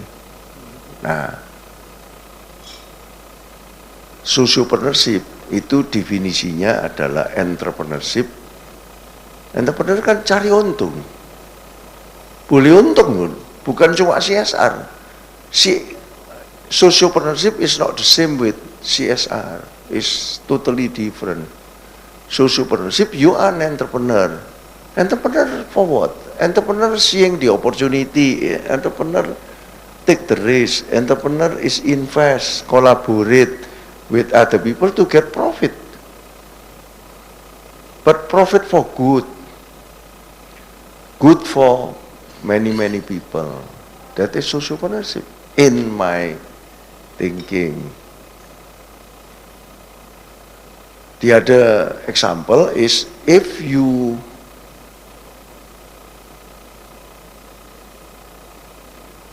get profit, but the society in the neighborhood also get impact, that is sociopreneurship. Like you build this hotel and then you employ so many people from this hotel and then you train for free to be hotelier and then they work for you and then you minimize the labor from other cities. That is, and then you convert farmer becoming service provider, means that you enhance the economy of the Banyumas. That is also in my definition is sociopreneurship. But human means that you are, as an entrepreneur, you must balance between how important is the machine, don't avoid machine, and the human. Don't rely everything and decision go to machine. AI can help you. AI for sure you have to help to use AI. Because AI will analyze faster than like Kasparov beaten by Deep Blue. Machine can help you to remember many facts and can analyze so many data faster than human. But once you have the analysis from the AI, you have to have insight. So leave data, information and knowledge to machine, but you must enhance the people into insight and wisdom. I give you the example. One day, I flew from Jakarta to Surabaya, and I'm always go to Sheraton Group. I am the loyal member of Sheraton Group, Surabaya. His AI, the receptionist AI, when I check in, know that this is Hermawan Kartajaya, loyal member, life member, and must be upgraded into suite room with the same fee. However, the receptionist, after knowing that the room is full, as actually the AI told him in the system, Hermawan should be going to have welcome drink as the compensation. But you said, you are special to me, Pak Hermawan. I know you. This cannot be replaced by machine. I give you spa. I give you spa. It's different.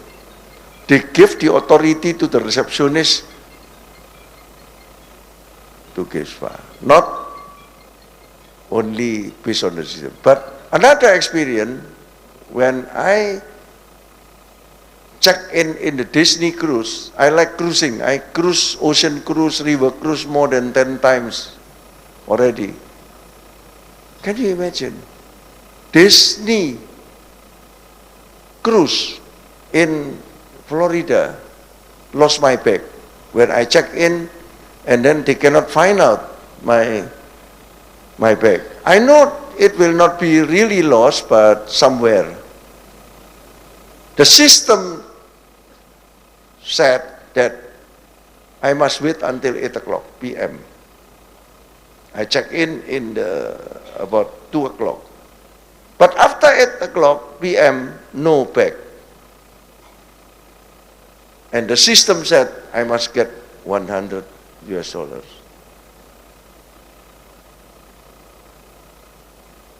And then I want to see the supervisor. And then supervisor very angry with me.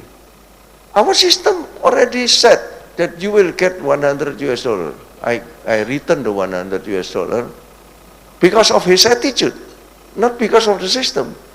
Actually, it's good, $100, because the day after I got my bag, but I cannot take shower in one night. And it was 31st of December, can you imagine?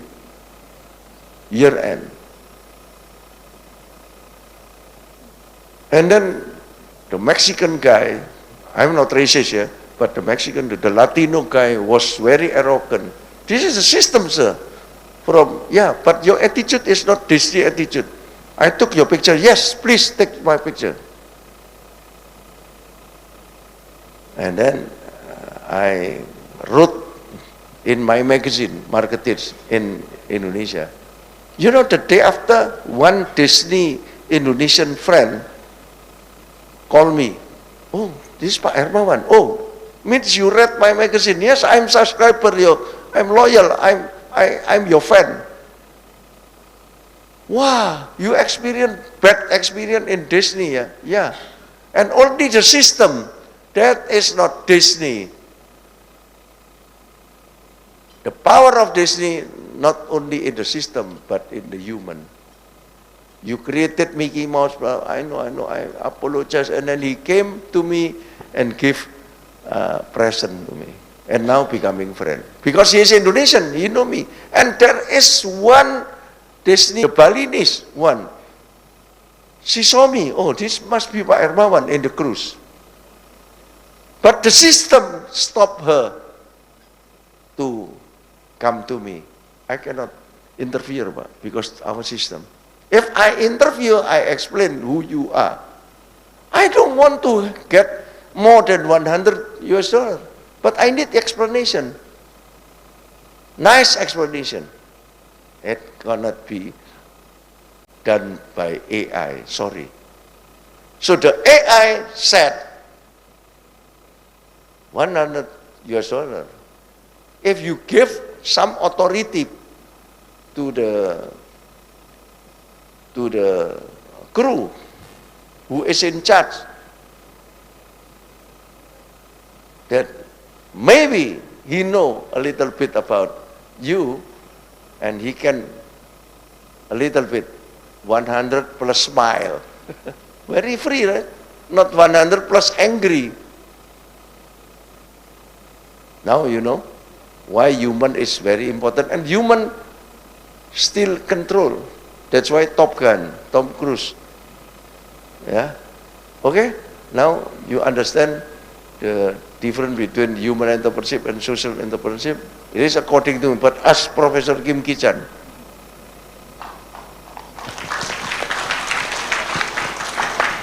Okay, thank you very much. So the last questions for this session. Okay, representative from lecturer maybe. Thank you. Okay, Mrs. Poppy. Yeah. Thank you very much for the opportunity. And I do appreciate that Professor Kim and also Mr. Hermawan Kertajaya for sharing with us. For me, I personally got a new insight because my field is accounting, but I have a big concern for MSMEs. My question may go to both speakers, either Prof. Kim or Pak Hermawan Kertajaya can answer my question, I think. Well, as mentioned earlier by Prof. Kim, that entrepreneurship is about to, it's about related to risk-taking and then innovations, challenge, and etc. And then both speakers also emphasize the importance of humanity in entrepreneurship. So my question is that if I'm standing on the perspective of MSMEs, so how could I start to take this concept into action? Maybe you can give me an example of the baby step that can take by MSMEs. Thank you very much. I'm sorry, I haven't introduced myself. I'm Poppy Dian Indra Kusuma. I'm one of the lecturer of Faculty of Economic and Business, and I work for Accounting Department. Thank you very much. Okay, thank you very much, Bu Poppy. Okay, Bu Poppy, as a representative from the audience, as a lecturer, to ask the question for the speakers. Okay, for Mr. Kim first. Yeah, thank you very much for your question. Actually, whenever I met with the SME or the businessmen, they are asking the same question: how to implement. So then I don't have much time, but the two things. Then the entrepreneurship is talking about innovation, risk-taking, opportunity. But how to implement? Who is the person to implement? Human. So first of all, you need to emphasize with the employee first. So empathy, empowerment, enablement of key. Because I am consulting many Korean companies. When I started my consulting with the company, I proposed to accept humane entrepreneurship, which is empathy, empowerment, enablement. So if you wanted to learn more, so actually I will give the article about that. So really powerful for SME. If you want to succeed in your business, please apply, please accept humane entrepreneurship for humanity. I can say so. Thank you very much. Okay, thank you very much, Prof. Kim. Maybe Mr. Hermawan will complete. It's enough? Okay, thank you very much. Okay, for Bu Poppy, thank you very much. That's the last questions for these sessions. Actually, this for plenary sessions. And then, is it still one? One questions? Okay, one questions.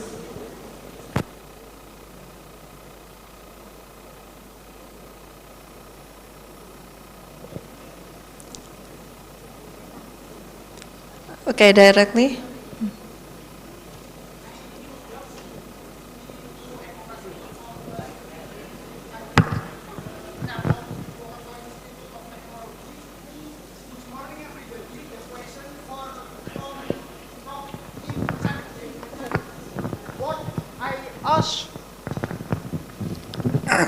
Saya ulangi. Good morning everybody. This question for Prof. Kim Chan Kim. My introduce me to Eko Prasetyo from a student at the Telkom Purwokerto Institute of Technology. What I ask is that agriculture and food security are the backbone of the economy, especially MS, but our agriculture is still far behind. For example, in Brebes, an area that is famous for onion, there are times when Thai onion are eroded, but those who are concerned about the salad should come from Brebes, where the onion speed processed by technology to produce high quality onion. The kills local farmer. What is our academic to solve this problem? Directly to the questions. Yeah. What is our role academic to solve a problem? Thank you. There's a problems in agriculture in some area and how to solve the problem with the human enterprise. Okay. Okay. Okay. Okay. That's really last. Yeah. Thank you. Okay. Yeah. Yeah, understand. The same. I think I don't understand every your question, but how to apply humane entrepreneurship to the agriculture business, right? So then basically the humanity, empathy, empowerment, enablement is the key for any business, for even political party. So Abraham Lincoln is the person who applied humane entrepreneurship. So then we can talk more about and you can apply humane entrepreneurship with the empathy, empowerment, enablement, I think. Okay, hopefully it is the answer. Thank you very much. Okay, thank you very much. That's the response. Okay, thank you very much. And this is the end of the first plenary sessions. Big applause to two speakers for Professor Kim and Mr. Hermawan Kartajaya. Okay, then next, before we jump into the second plenary, we have certificate for the speakers and will be the Dean of Faculty Economic and Business, Prof. Wiwi, will give the certificate into the speakers. Okay, please.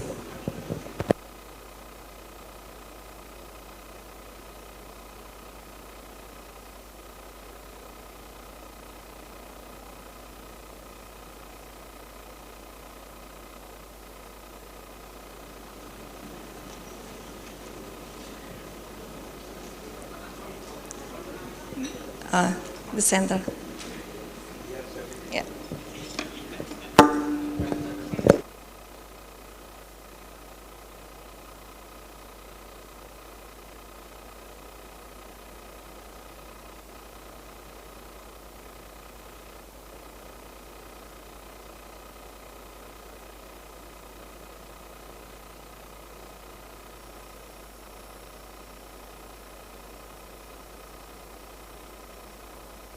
Thank you so much for Prof. Wiwi. And then the second one in the front, the floor, yes.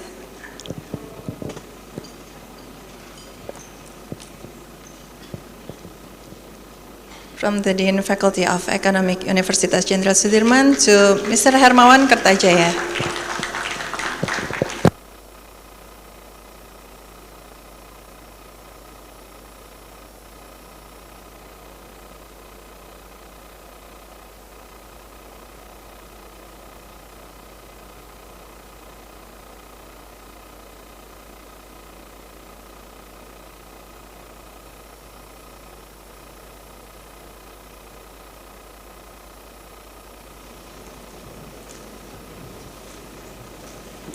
Okay, thank you very much for Prof. Wiwi Rabiatul Adawiyah. And then the speakers also. Okay, for all the audience and then all the participants, we will jump into the next plenary session, second plenary session for International Conference Sustainability of Competitive Advantage 2022 with Prof. Nakanishi and Dr. Muhammad Farizal Regiman. We will go into Zoom room and the committee will guide the Zoom room. Okay, can I have the monitor for Zoom room?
Okay, now with us, Dr. Muhammad Farizal Rejmi from University Utara Malaysia. Assalamualaikum. Thank you very much for joining the Zoom room for the international conference today. Okay, so we have the second plenary session for ESCA 2022, and the first one, Dr. Muhammad Farizal Rejmi will present and give some material for the audience. We do hope that the audience can catch and get the insight from Dr. Muhammad Farizal Regiman.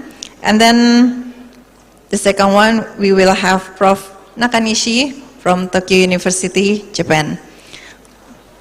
Okay, now we will invite also Prof. Nakanishi, but the first one, let me give the time allocation for the first presenter, not for the first speaker. It's about 25 minutes for each speaker, and then continue by the question and answer session, especially from here. And then some questions maybe if we still have time from the chat room Zoom. Okay, please, the committee can help me. I will read the curriculum vitae for Dr. Muhammad Farizal Rajiman.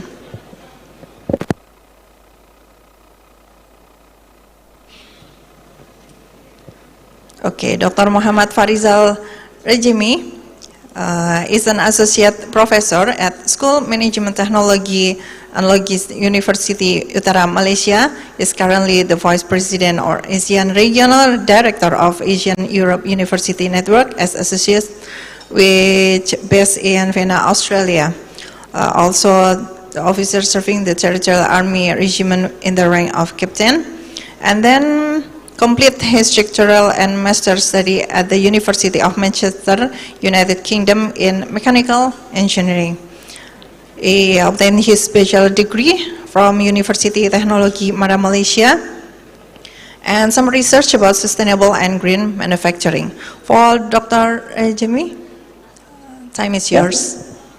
All right, Bismillahirrahmanirrahim. Assalamualaikum warahmatullahi wabarakatuh. I hope you can hear to me well. Is it okay? Thank you very much. All right, great. First thing first, thank you for inviting me for this such a very great event, the Sustainable Competitive Advantage Conference in Unsur. My apology for not being there. But the thing is, for today, I'm going to prepare. I have prepared a slide, a simple slide on the implementation of information technology, like basically for the agriculture industries, especially for the small and micro and small medium enterprise.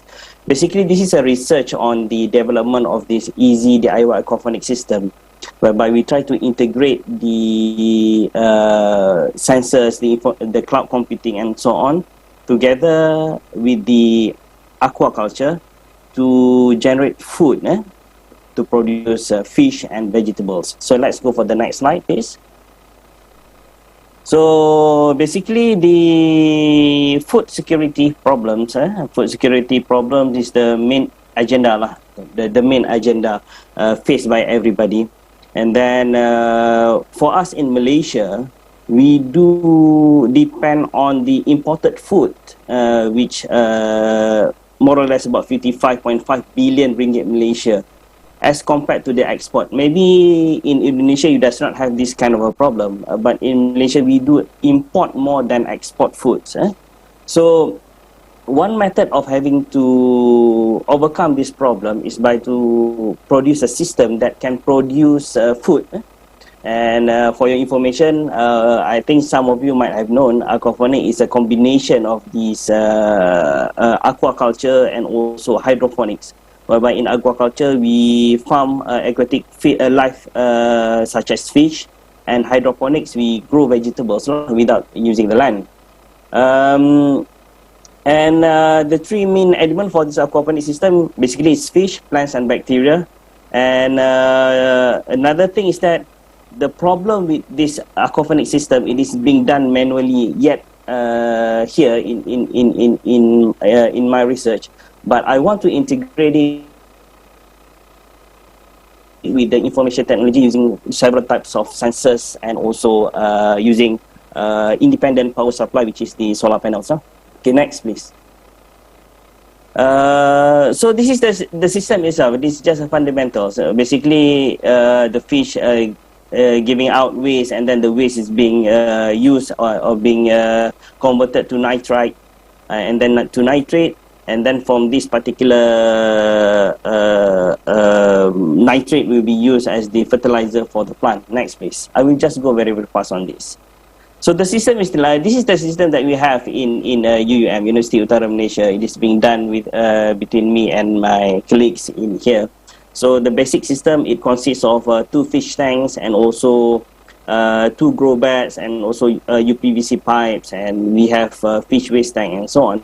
But as you can see here, the problem with this system is that it does not have sensors, which is vital to monitor the condition of the water, to have a very to maximize the production of food, especially the fish and also the vegetables. So these are the area that I want to make sure that everybody realize by integrating the sensors will give a very good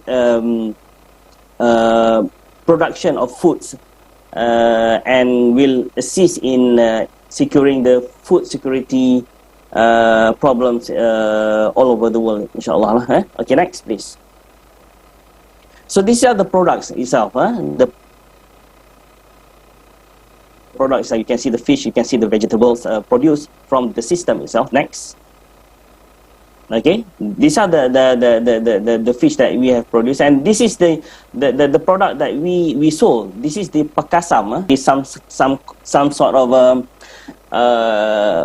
preserved fish, and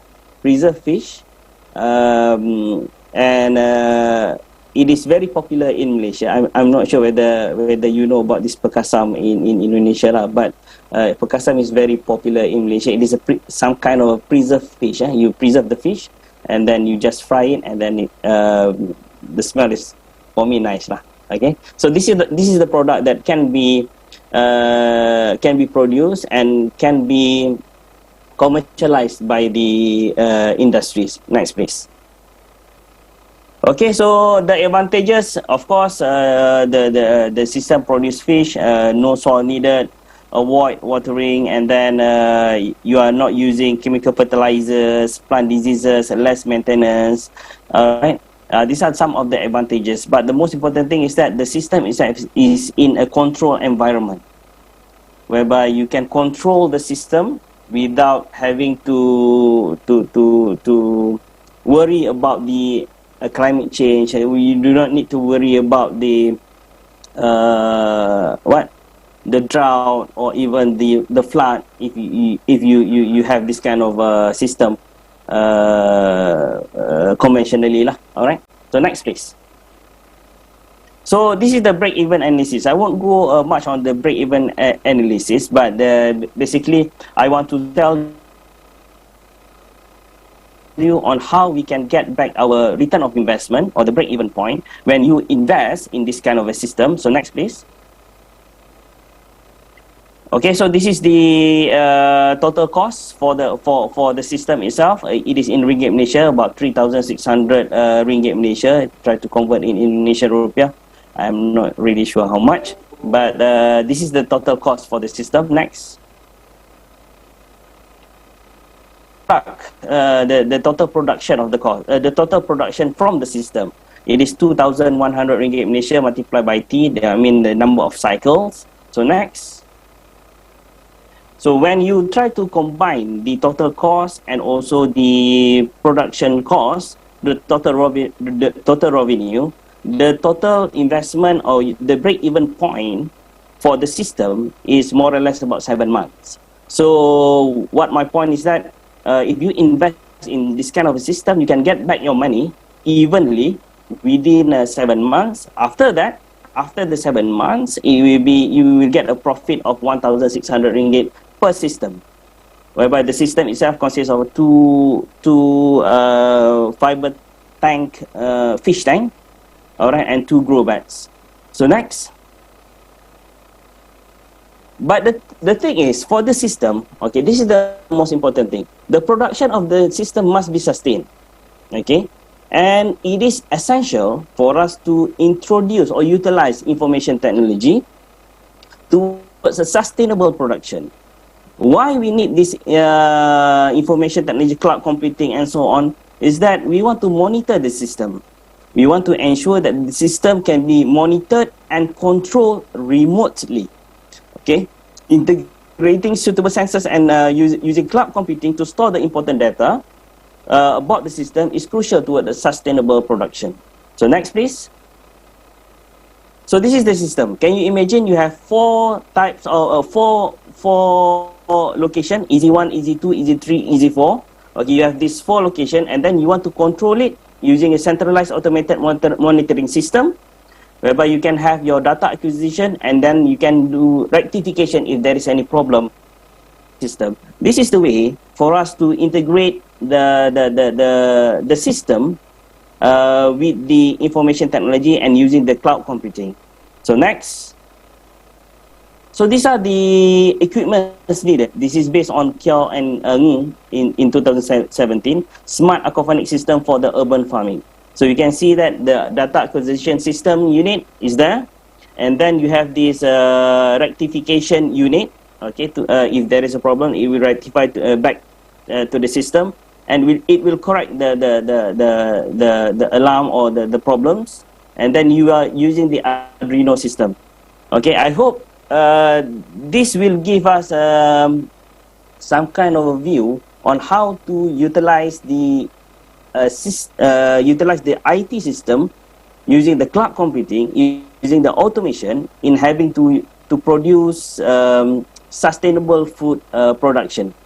Okay, next, and the last slide, I think I suppose. Okay, so the as a conclusion, I can tell you that the system itself is very sustainable. All right, the product can be harvested within 7 to 8 weeks for the vegetables. The freshwater fish within the 4 months. Okay, and then each of the fish tank may produce about 30 kilogram of tilapia. All right, and then the high product population in urban areas also increases the demand of the food supply, and this pressure increases the food prices which burden the community. So with a very good or improvised easy DIY aquaponic system, it can assist the urban community to reduce their high payout for the food supply. And also another thing that I want to highlight is that we need to embark aggressively on integrating the information technology, the system itself, automation, together with our aquaculture to ensure that we have a sustainable supply. So that's for it. That's it from me. Thank you very much. Okay. Okay, thank you very much, Dr. Jimmy. Already give some material for us in this seminar. Actually, we will invite the second speaker from Prof. Nakanishi. I want to know the link for Prof. Nakanishi. Is already connect or not? Okay. Because the time, we still have time. So now our turn to question and answer sessions directly to Dr. Jimmy. Okay.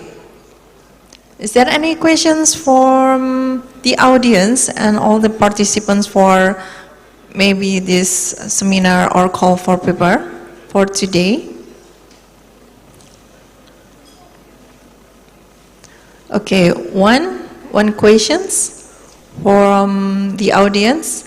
Okay, directly to Dr. Jimmy. Okay, wait a minute. The committee will help. Okay. Because we need the microphone for this room. No problem. I can listen. I can hear you very well from here in Malaysia. Okay. All right.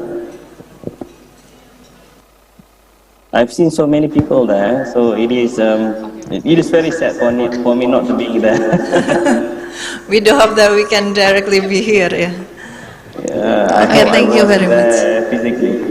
Okay, directly to the questions. Assalamualaikum warahmatullahi wabarakatuh. Waalaikumsalam. Okay, my name is Ratu Ayu Sri Wulandari from Accounting Department, one of lecturer. And then I want to ask about DIY hydroponic in this seminar. Okay, actually I have an experience to grow hydroponic vegetable. However, actually I have a bad experience because the taste of the vegetable itself is a little bit bitter than in that naturally ground in soil. So maybe my question is, why do vegetable ground in hydroponics taste bitter than ground in soil naturally? Okay.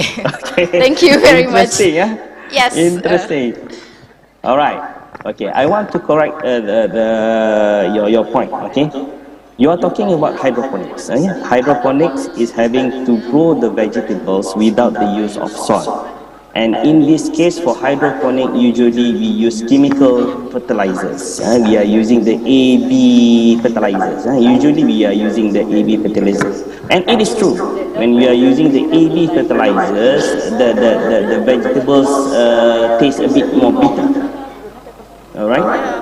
But for this system, for this particular system, you look into my slide, you can, if the committee would like to share the slide together with all of you, the system is a combination of aquaculture, which is producing fish, and combining with hydroponics. It is a combination of two.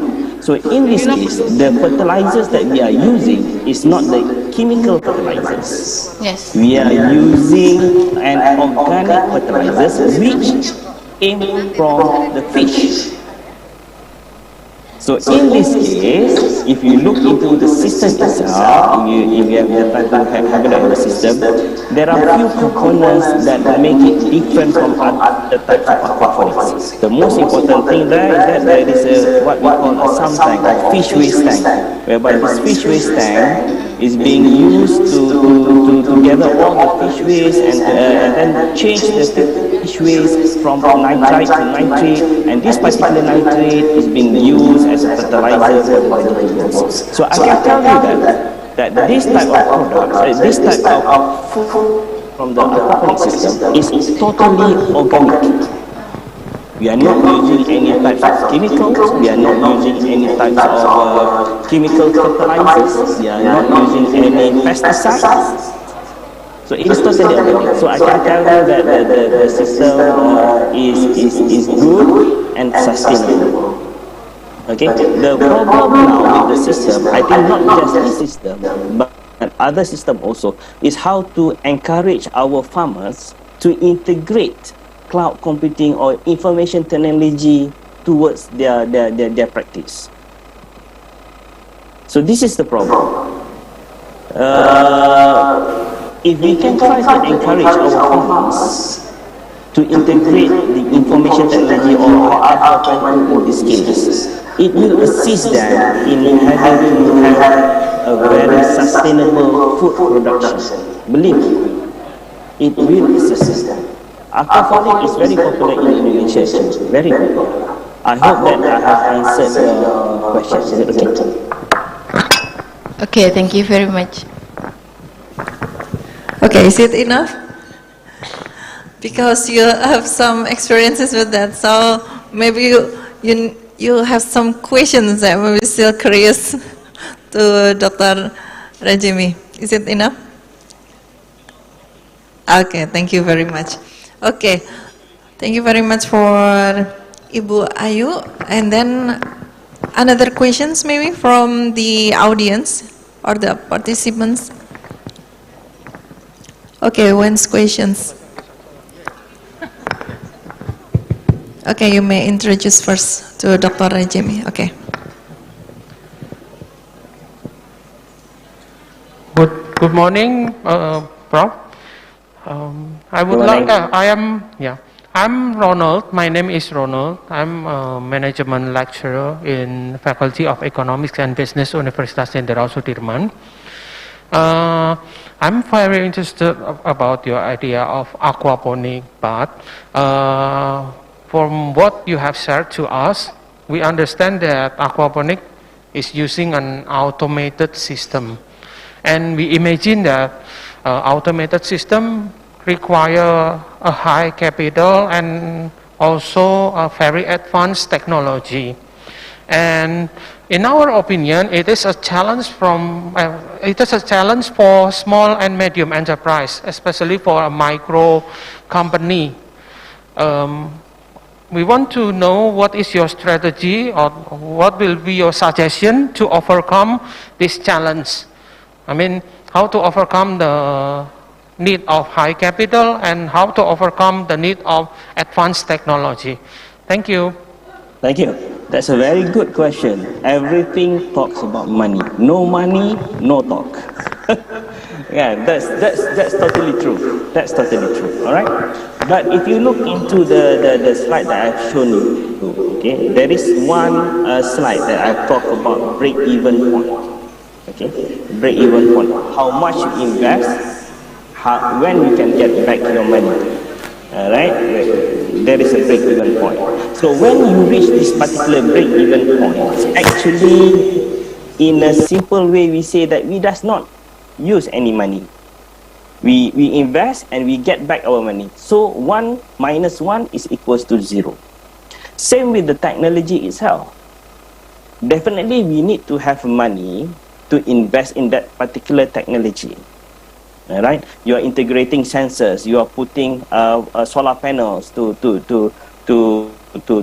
power the system. Alright, you put Arduino system, you put a lot of sensors, rectifying.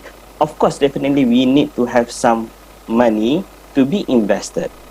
But then, that particular money can be returned back to you when it reach the break-even point.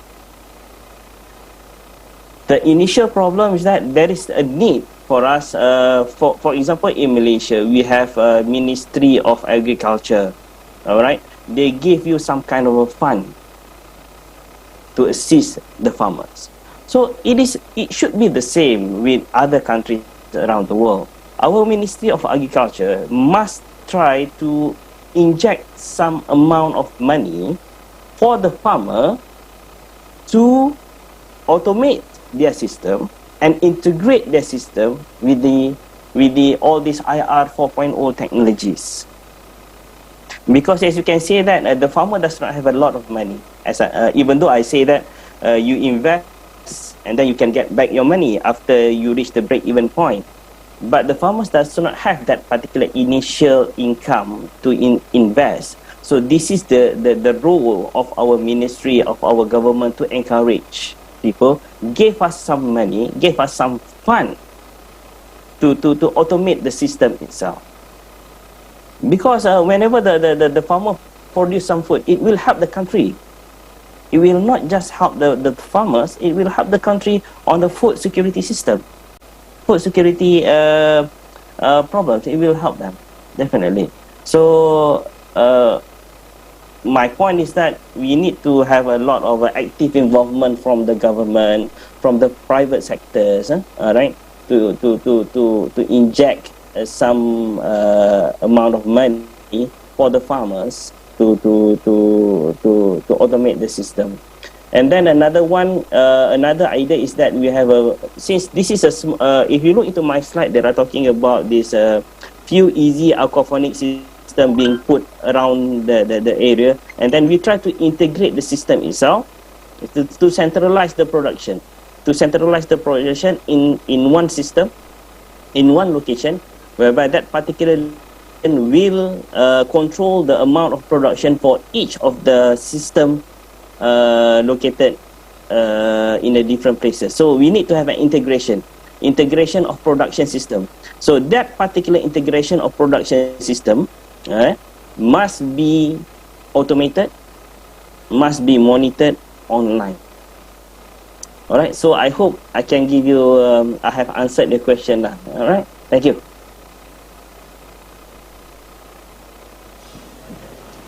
Okay, thank you very much. How about the answer? Okay, Mr. Ronald already say yes. Okay, thank you very much. Okay, another questions? Maybe here or in the chat room? There's another thing that I want to highlight to you guys. You know, everybody knows about the climate change. Everybody knows about the climate change at this moment.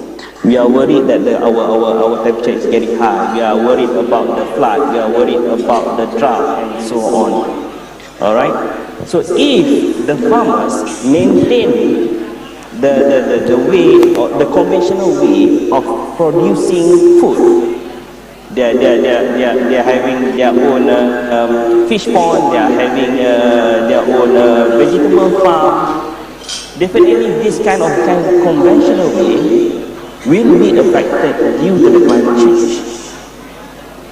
By having to introduce modern technology like the aquaponic system integrated with the information technology system which came from the IR 4.0, you will have the chance to overcome the climate change. You does not need to worry about the flooding. You does not to worry about the drought. At the same producing a sustainable food production. That's the most important thing. We need to change, guys. We need to change. We cannot stay with the conventional way of producing food anymore. Alright? Anybody? Okay, thank you.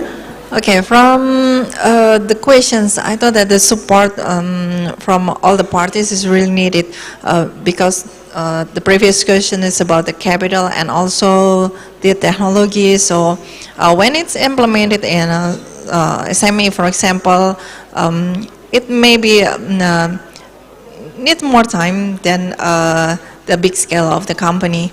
Okay, and then my question is how to make it ideal to be implemented to that system to get the best result for the hydroponic itself. Okay. Every big step start with the small step. Alright? So if we do not work from now to introduce the automation system, to integrate with the information technology, with the information using the cloud computing, producing, monitoring all the system. So when should we start it? We should start now. So we start with a very, very small system. So that is why we need the micro enterprise. All right. There is a project in my home country at this moment. I'm going to introduce this system to the rural area, all right, whereby the poverty is very high. I'm going to invest. I'm putting the system itself, and then the particular system will be using the information technology, using the cloud computing. The system will be monitored from my university. I will ensure that the particular system produce food sufficiently or optimally, being optimized. So that particular food will be bought by my university, the center of collection, and then we will then sell it or sell it, the product. So the thing is, we must start small. We cannot simply say that we can go directly for a large scale. We need the micro enterprise industry, in a sense, to assist us. And the role of the university also is very crucial. We have a lot of professors, we have a lot of engineers, we have a lot of economists, we have a lot of entrepreneurs, lecturers, right, that can assist or can give advice to this micro and small enterprise who wish to implement the system or try to integrate the system with the technology, information technology. We need to start small. We cannot go for large scale at this moment directly. We start small. Hopefully, when we get the system works well, then only we will try to enlarge it. Okay, then we will turn to a small enterprise, and then we go for a medium enterprise community, in a sense. So the system itself, for your information, is not so expensive. It's not so expensive. It can be DIY by itself if you look into the system. So that's why I'm introducing this system, so that my target audience, my target practitioners is the rural people in the community in the rural areas. The community in the rural areas. So that's the target. That's why we need to make sure that the system is affordable, so that they can start to produce food for themselves and also for the community, inshallah. Okay. Okay, thank you very much. Okay, because it's some interesting for us. So in some audience maybe have a different background or discipline. So we want to know and curiosity about that. Okay, next into the second session of question and answer. Okay, anyone? Okay. Okay. Another thing that I Okay. want to tell you. Oh, yeah. Continue with that. Is there any question there? Yeah, there's a questions from Okay. the All right. students. Okay. Yeah, please. Okay.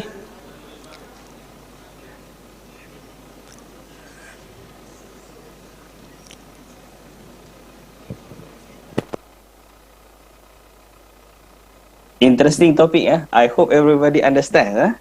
Saya harap kamu semua faham apa yang saya sedang lakukan di Universitas Tentera Malaysia. Ya. Assalamualaikum warahmatullahi wabarakatuh. Waalaikumsalam. Good afternoon, everyone, and for the professor here. My name is Ucha Mandala Rasati. I'm from the Faculty of Economic and Business, and I'm just graduate last month. And by this time, I would like to ask you a question regarding your presentation.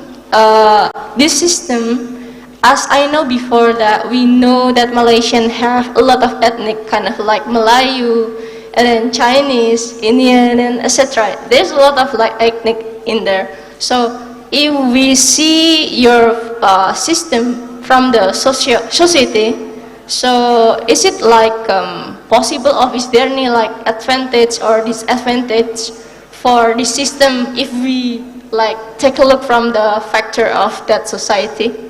So I hope you can answer my question. So thank you. Okay. Yeah. Malaysia is a multicultural country. That's the word. Malaysia is a multicultural country. Alright? But they are still human. They still consume food. They still need food.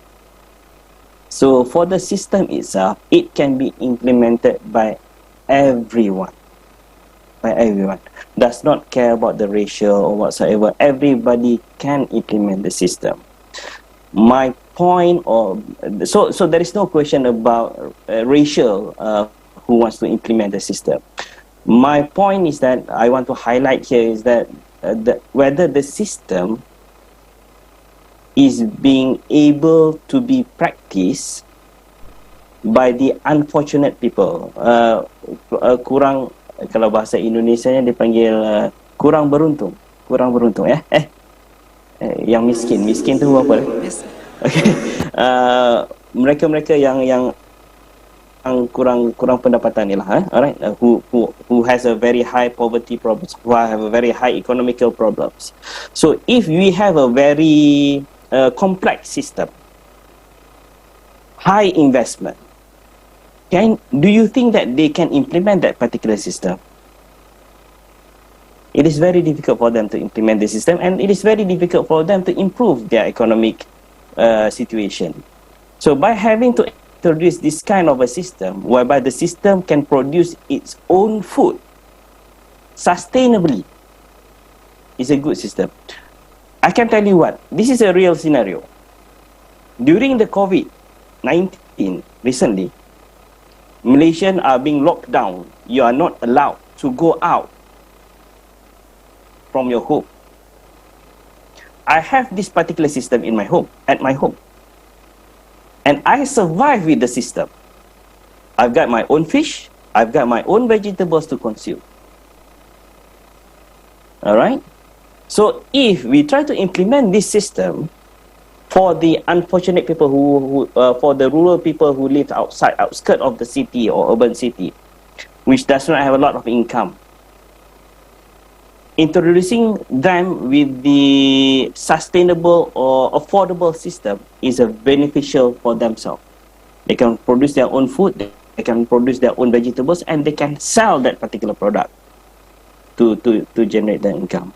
So in this case, there is no particular race of people who should implement this. It is open up to all. Okay, I hope I have answered your question. Okay? Boleh? Okay, thank you very much. For Ucha, is it okay? Okay, and congratulations for you because your graduation. Okay, thank you very much. And then next, the last question for these sessions. Okay.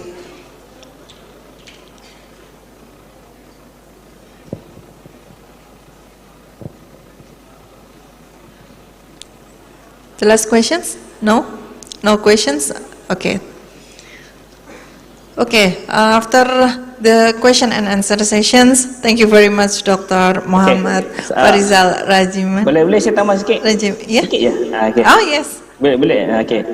I would like to invite academician from UNSOI to join forces with me in University of Utara Malaysia to implement this particular system for the people, for our community on food security. It does not matter which background are you, whether you are in accounting or in business or in law or whatsoever, everybody can implement. My background is in mechanical, you know. I'm not aquaculture or agriculture people. So I invite everybody who are interested to contact me directly. Thank you very much. Assalamualaikum warahmatullahi wabarakatuh. Waalaikumsalam warahmatullahi wabarakatuh. Okay, the audience, big applause to Dr. Muhammad Farizal Rajimi. Okay, thank you very much. And next to the speakers, Professor Toshihiro Nakanishi from Tokyo University, Japan. Hello, Professor.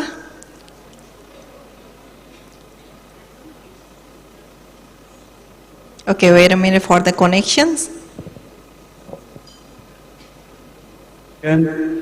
Yes.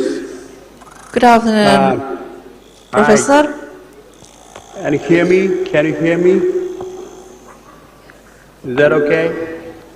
Okay, thank you very much for joining this international seminar. Okay, the screen already appeared. Thank you very much.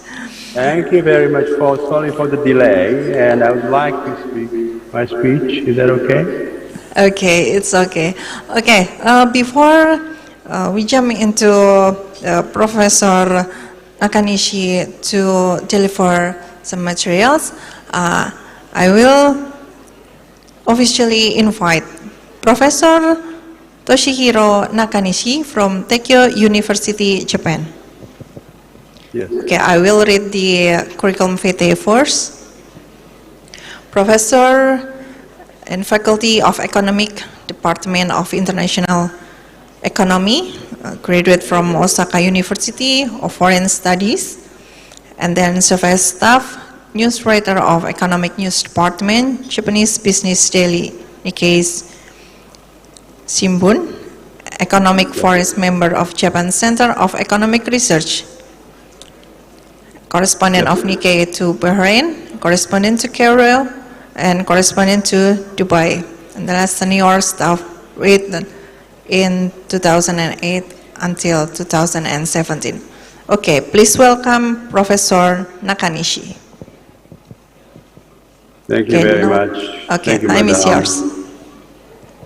Yes. Thank you, Madam, for introduction and distinguished guests. I'd like to talk about the digitalized Japan, and I also talk a little bit about what's happening in the international scene as well, one or two examples, and later on I talk about the prospect of Japanese digitalization as well. On the 3rd of October, Japanese Prime Minister Kishida Fumio announced a plan to spend 1 trillion yen, or nearby $7 billion, for reskilling programs for individual workers in this administrative policy speech. And many people are expected to join this program to improve their skills related to the information technology, which means IT, and ICT, information communication technology, which is a big challenge for Japan to keep up the pace of economic growth. and to maintain employment at a reasonable level. The reskilling program will promote the shift of human resources to growing industry. Well, it is a key to the Japanese industrial future because now traditional manufacturing and other industries are now shifting to much more knowledge-based economy. So people have to catch up with it, whether he's young and he's old, whatever the age they are, we have to catch up. That is the sort of the mood now Japan is in. And this program has mainly roughly two aims. First aim of government plan of reskilling is to keep up the pace of economic growth. Japanese economic growth rate is staying low level because of deflation and disinflation, which is very weak inflation tendency, which has been continuing well over a decade. Now we are going to face inflation, which is a type of negative cost push type of inflation, rather than much more positive demand pull inflation. So we have to do our challenge before a crisis will come and become much more serious. We have to push for digitalization to reduce cost widely in Japan and improve productivity drastically. Another aim of this plan is to maintain employment at a reasonable level. In Japan, seniority wage system and lifetime employment system were common standards of companies. It has been very common to the many companies, and they are now facing a reform because now we are facing the age society. People survive more and more longer year, but government has a burden much more, and so do the companies. So people has to manage their skill and technology and make their productivity much higher level. In Japan, progress was made in using IT technology in large companies, but adoption of the IT technology among the small and medium enterprise and some industries were delayed. So we have to tackle and make a progress in this field. Digitalization and digitization of government services did not go forward by regulation such as requirement of printed forms and stamps and seals. Well, those are the classical tools, but Japanese government and local governments still using these kind of things. I wouldn't know what about the Indonesians. And the need to fill out the same documents multiple times, it continues still. Those procedures still should be simplified and digitalized. Although these issues were recognized and pointed out by media, and systems have been created in some sectors, and advice was made with the hope of improving the situation, but things did not progress dramatically. Please show the slide page number 4 and 3, please. Yeah, this is exactly what I want. Please look at this slide, and the dangerous digital cliff is the next topic. A term coined by the Minister of Economy Trade and Industry Committee in its report of Digital Transformation DX from 2018. Well, before a few years, we are noticing this kind of should be done, but as I said, it didn't work as we expected. Japan's current lack of digital transformation will give a damage of 12 trillion Japanese yen, which means 108 billion US dollar, which is huge loss annually. This accounts to roughly 5% its GDP. It means that if we neglect or we don't know enough effort in digitization, we lose 5%. It's going to be a minus 5% of the GDP growth. Yes, and next page, please. Yeah, so this is the cliff which Mehdi is pointing out. It looks nobody's here, but if we neglect this kind of effort of digitization, maybe there's no way we're on the edge of the cliff. So we have to make a big effort to prevent that. But we are making effort. I want to introduce you some example of interesting event was made by Digital Agency, which was part of the Japanese government and the division of, a sort of ministry in charge of digitalization, which was established last year. And the head of this department is former Foreign Minister Taro Kono, who is the graduate of, I think, the Georgetown University in Washington. And he's a good tie with the American government, and he's a unique man. And he appeared with the shape of avatar, and his face was drawn like an anime character, and it's very funny. And it made fun of the young generation people join discussion and showing positive and active attitude, which was nice and impressive. We can find some hope in it. Especially young people have infinite possibility in those fields. And in addition, I would like to introduce some also bright news or good news again. One of them is TSMC, Taiwanese company, is coming to Japan.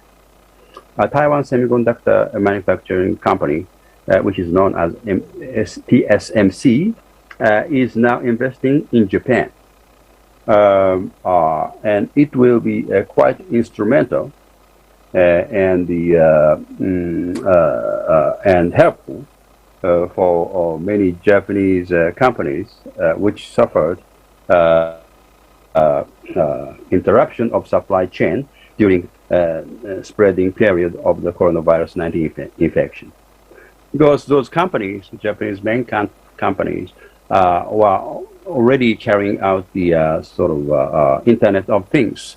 All the products like automobiles and apparatus of the home, like a cleaner or refrigerator, they're connected to the Internet. But that's why they need a semiconductor. But interruption of supply chain has prevented them to, transport semiconductors.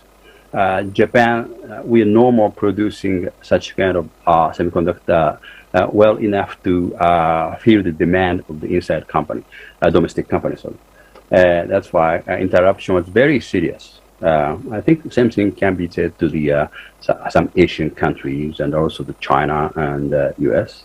But it's good news that TSMC, excellent company, make a joint venture in Japan. And Japan's Ministry of Economy, Trade and Industry will offer subsidies work up to almost 3.5,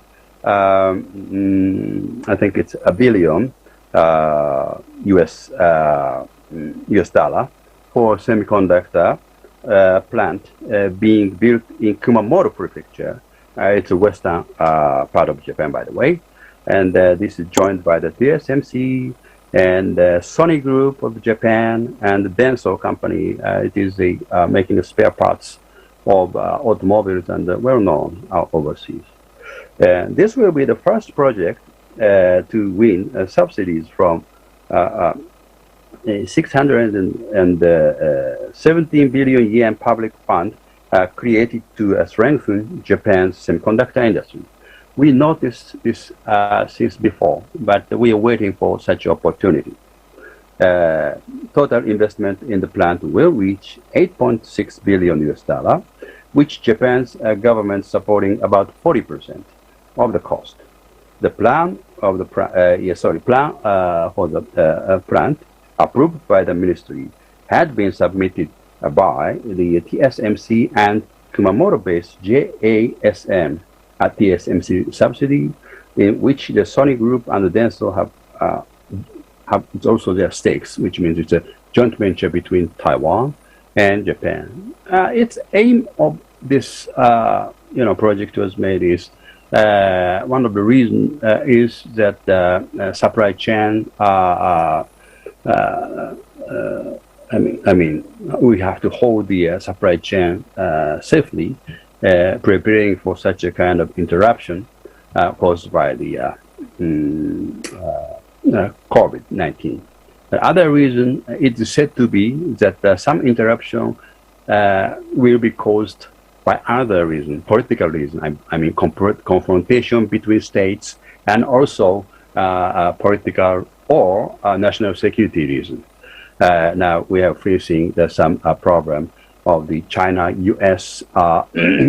friction, and many people are afraid of it will develop into the much more serious conflict. And Japan, as well as U.S. and Taiwan, is now preparing to make the domestic ability to make and fill the demand by themselves in the field of semiconductor and other spare parts field. That is a background of why this investment was caused. I'll continue this project. Construction of facilities began in April, with the consortium planning to begin shipments of semiconductors in December 2024. The plan is to produce 55,000 semiconductors with circuit line width wide in the range of 10 nanometer and 20 nanometer per month. But I think the Japanese government is seeking for introduce a technology of much better one, which means much narrower circuit, like a 5 or 4 nanometers, which will be could be available for the 5G or some technologies closer to this level, which makes the application to the 5G era, and it will make the voice and the mobile phone will much clear, and the video which you see on the computer and mobile phone will much clean and clear. That's what people are seeking for. Good news about the business number 2 is the Alphabet Inc. Google is now planning to invest 690 million US dollar in Japan up to 2024. Its chief executive office, Sundar Pichai, I think he has an Indian background, told the Japanese media Nikkei, and its location would be in Chiba, in the suburb of Prefecture. I think there is some map here in the slide of Chiba Prefecture. If you find it, please show it to them. Mr. Pichai is evaluating Asia as an important market, saying that it is creating super applications and soft video as well. It is a good assessment, I think. And now, Asia is becoming a stage. Oh yeah, that is here. By the way, that. Oh yeah. So that's right. Okay. Asia is becoming a stage of creation or application of new technology. And among Asian super apps, which he mentioned, include, would you say, Alipay and WeChat of China, and then Grab of Singapore, and of course, Gojek of Indonesia. We know Super App is a web application that can provide multiple services, including payment of purchasing goods and financial transaction processing, already becoming an all-encompassing, self-contained commerce and communication online platform that embraces many dimensions of personal and commercial life. Before, say, 20 years or so, we did not imagine such a technology was created so rapidly. But those examples of super apps include Tencent's web chat, like I said, and Gojek and Grab in Southeast Asia, your part of the world, are well known and reported internationally, widely in media often. And it is, I feel very happy to know that such an advanced region of new app is our neighbor. And it is, I feel very happy, and I expect surely that the follower will appear soon after another from young generation. And in order to realize that, Asian countries have to put the many effort in fostering the new generations IT and ICT education. Turning our eyes to much broader to the other part of the world, and the unique things about the digital world is that not only a big and industrialized country like US, but smaller countries have a chance to emerge and appeal their ability. That's a good thing. Okay. Google will open a, yeah, I'm sorry, yeah,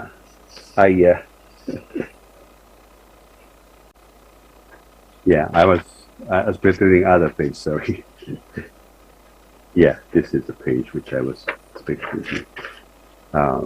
Yeah, for instance, Estonia it has established itself as an excellent example of digitalization of whole state.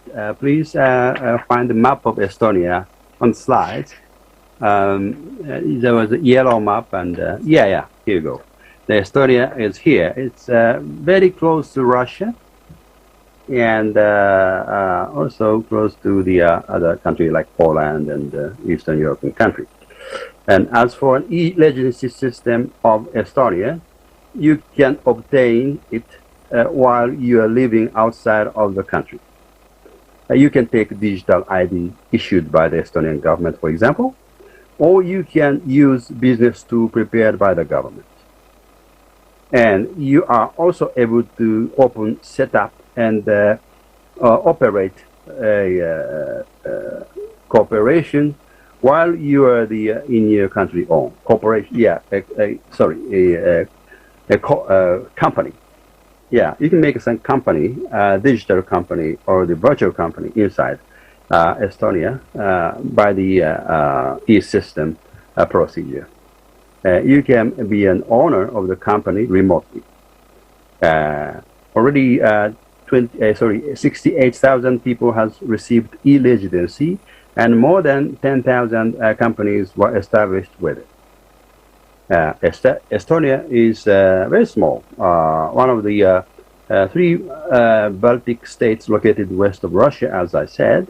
Of 1.3 million made it possible to digitalize very quickly in many fields of governance digitalized. In Estonia, all those services from process of car parking and tax payment and local and central government procedure up to voting for the parliament and politics of public and government service digitalized. And it is said that the country is most digitalized state in the world. Yeah. And then I picked up Israel, a Middle East country. Israel is known as a state cyber defense companies are very active. And after state or company or any organization build up data system, it has to defend it. Otherwise, it will be exposed to the hackers. Very awful cyber attack. I had a chance to meeting and talking to officials and corporation leaders to this field a few years ago, and when I visited Israel. And I found that they're very competitive. And maybe following the years or so, they opened some branch in Japan, which was very difficult to think about because Japan was for the Arab side during the Israeli-Arab wartime. And we Japanese companies are afraid of the Arab boycott. But now Panasonic and Japanese pharmaceutical company like Takeda, they're making some R&D center in Israel. So they no more worry about the Arab boycott. It depends a lot on the Arab countries' political situation, but I don't talk about that because this is not the main topic of today. But I just would like to introduce you some example of Israel technology. After a week of speculation, Google has officially bought Waze. Some article starts from this sentence was published in 2013. The Japanese, Israeli startup company of Waze, which creating the application of named Waze. It's a navigation application which is connected to the cloud computer system, and they can tell you which way is quick and which is fast due to the current traffic situation in Israel. And this was a very magnificent technology. That's why the Google, the giant of search engine company, bought up this Waze application, and they paid 1.03 billion US dollar, the largest sum ever paid for a mobile application by that time. And this Israeli company's CEO Waze said, "I am excited to announce today that we have accepted an offer to join in Google Group."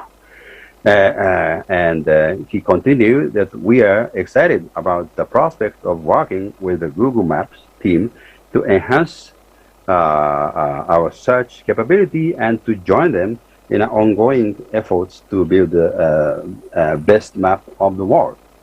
Yeah, that was sort of American companies buy up of the emerging countries, startups. And it happens quite often. But America and Israel has a politically very close relationship. And this kind of example was repeated after that many times. And even with the Volkswagen, a European company, they also bought with a high price the application of automobile application which is suitable for the self-driving of the automobile. And this application was bought up by the Volkswagen, a German company. And this technology was not born in a day or two.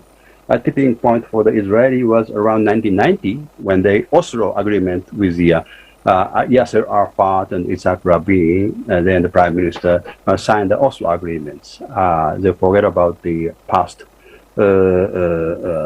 confrontation, and they look forward and make a peace between them. And after that, many Israeli technology, military technology, which was kept in secrecy, was released to the private. And after the Cold War was finished, many technology went to the private sector. and the internet business has started. The same thing happened after the few years of the end of the Cold War in the Middle East. And then, a little bit before that, the collapse of Soviet Union, many excellent technicians and scientists immigrated to Israel. Some of them are Jewish, but even a non-Jewish Russians technician came because government could offer them money. And if they have an excellent project, they pay money as a subsidy and let them give a chance and offer them a chance to make a joint venture, the startup company, and joint venture with other countries. In such a political change brought a good chance to the progress of the technology, and based on that kind of good chance, we are now utilizing many technologies. Now we are thinking as taking as a granted.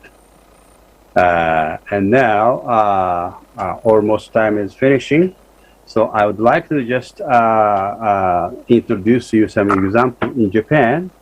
We have to learn from the mini example which I mentioned, but many ways to go. I think the government has started some budget and give them a chance to study since their childhood.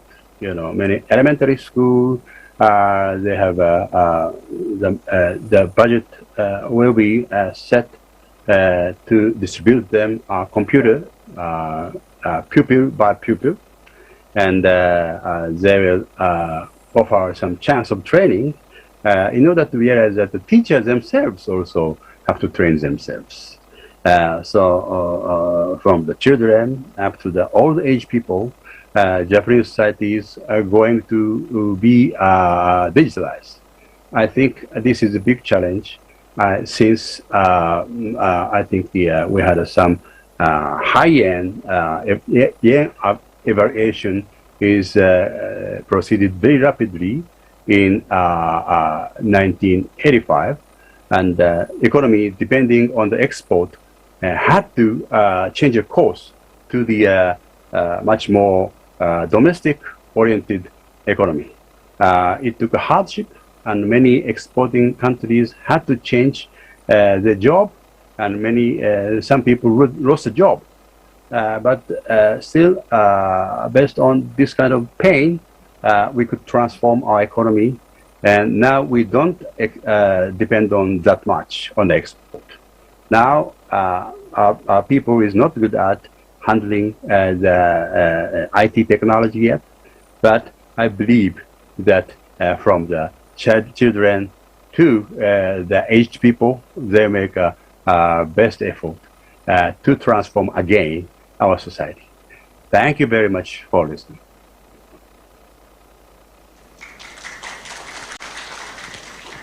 Okay, thank you very much for Professor Nakanishi. They already give some presentations and also material.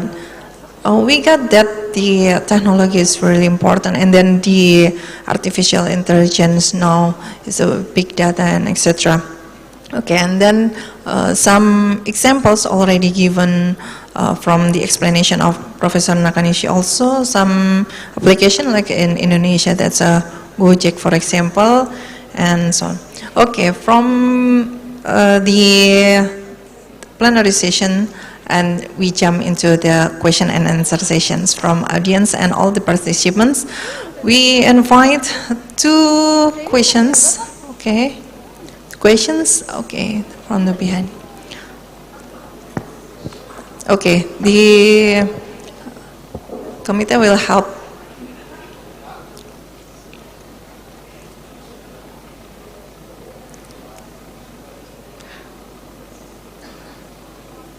Okay, for Prof. Nakanishi, there will be questions from the audience here. So it's live from here. Okay, my name is Aisyah. I come from accounting student from FEB Unsud. I like your example that you give about Japanese digitalization and also about Estonia, which is one of the smart country in the world. For us as Indonesian, what is the first thing we should focus on? Because we already have huge infrastructure as a country, and for us as a citizen and also new generation, we are ready for the digitalization. Thank you. Okay, thank you very much from Last Aisha, the word, students. you're ready for what session you said? I couldn't hear you. We are ready for the digitalization. Okay, thank you. Okay, thank you for the good question. I would like to answer that I think Japan is not so much digitalized yet, and Indonesia also, I think, especially local part of your society is not enough digitalized. But what I heard is that some payment system, Indonesia is well advanced, and you have each people who's living in small islands, they depend on the payment on the digital payment of the mobile phone, which is a natural reason because the people living in the small islands has a very less chance to go to the metropolitan city and etc. So the needs or geographical condition of Indonesia, which is consists of more than, I think, 10,000 islands. Those made the people, push the people to use mobile phone system. As for me, it's very shame of me, but I didn't use the payment application before almost 1 month ago. I'm a very old type of man, but I advised my wife and reluctantly started using, and I found out how useful this is. But your people had already had some conditions, generally speaking. You had a very great population and potential. And as I thought that some Singapore Bank and such kind of business potential in your country, and Singapore Bank is now making such kind of digital payment campaign. I think it was 2 years ago. So they had a very good eye on business chance. You already have a project. So it is very important to get interested in your own country, and especially education of children in IT and ICT is very important. Because they carry the responsibility after 10 years or 20 years. They're going to be director. They're going to be the main character in companies and governments. So encourage but encourage younger generation people, like 10 years old or so. And it's very difficult, but they are flexible, so I think they can, get along. Yeah, this is my message. Encourage them. Okay, thank you very much. Okay, for the next one more questions. Okay, one more questions. The right one.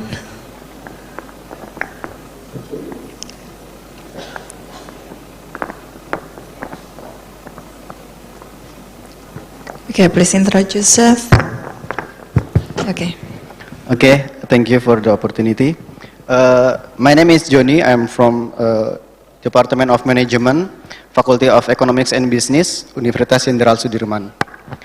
I have one question for you, Prof. Nakanishi.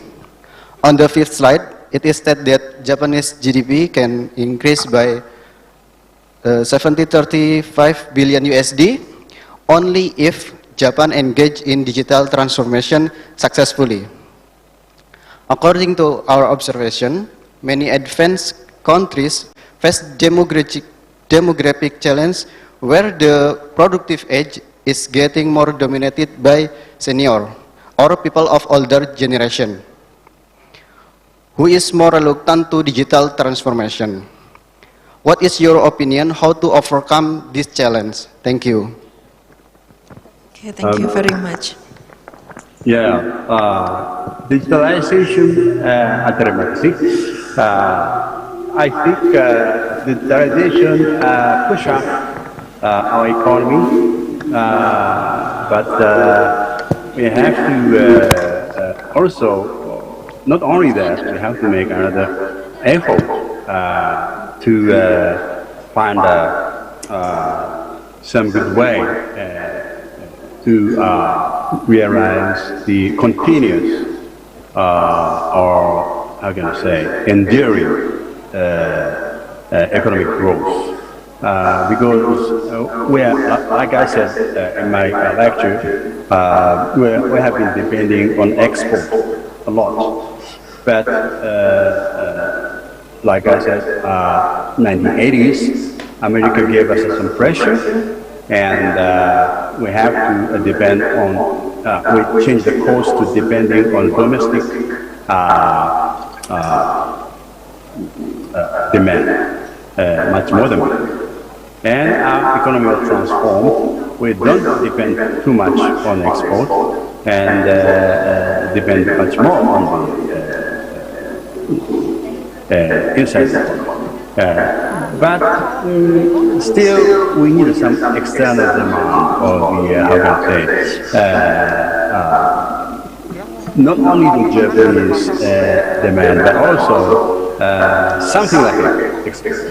And that actually we made it because Japan made a new generation of people like the Japanese anime, right? And there's many shops and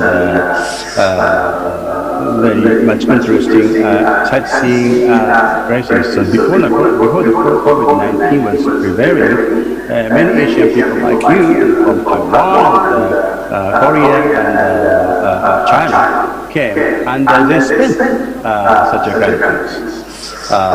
And it was like export because we are exporting products outside. But when Japan is become famous of the sightseeing country, consumers themselves come to and consume our products. So this is not export, but the transform type of export. That's what I'm explaining to my students in the university. This kind of thing, creation of this kind of thing is very important. You can see the same thing in Indonesia. I can of course it is good to export your natural resources like LNG, apple, this kind of natural resources. That's good. And also you make some industrialization and manufacturing field. That's good. But what comes next? We have to always think about the next. Japan has not yet producing the next season of growth yet. So this may be Japan's biggest challenge. I today only talked about the challenge to how we have to create the skill of technology from children to the older generation. But this is not the real aim. The real aim is that we are on the way to sustain our growth. If we lose our manufacturing industry does not succeed well and going to be shrink, there will be many unemployed. And those people, even if they have some skill of IT, they will lose some jobs. So we have to always look for what will come up and what will be the seed of the economic growth. I don't know the exact answer which you need, but sorry.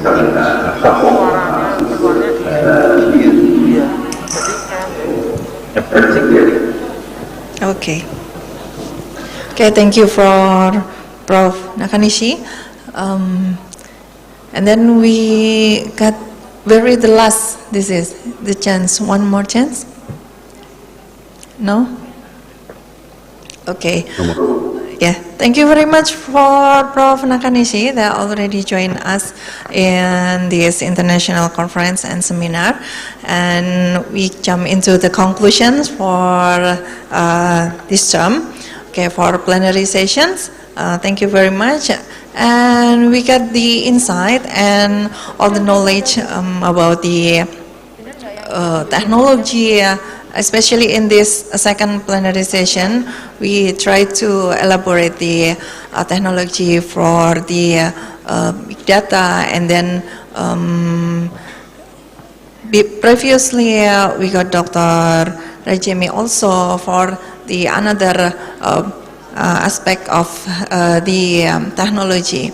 Okay, thank you very much for two speakers for this second plenary sessions. And then now I will close the plenary session, and now we have the certificate for the speaker. Okay.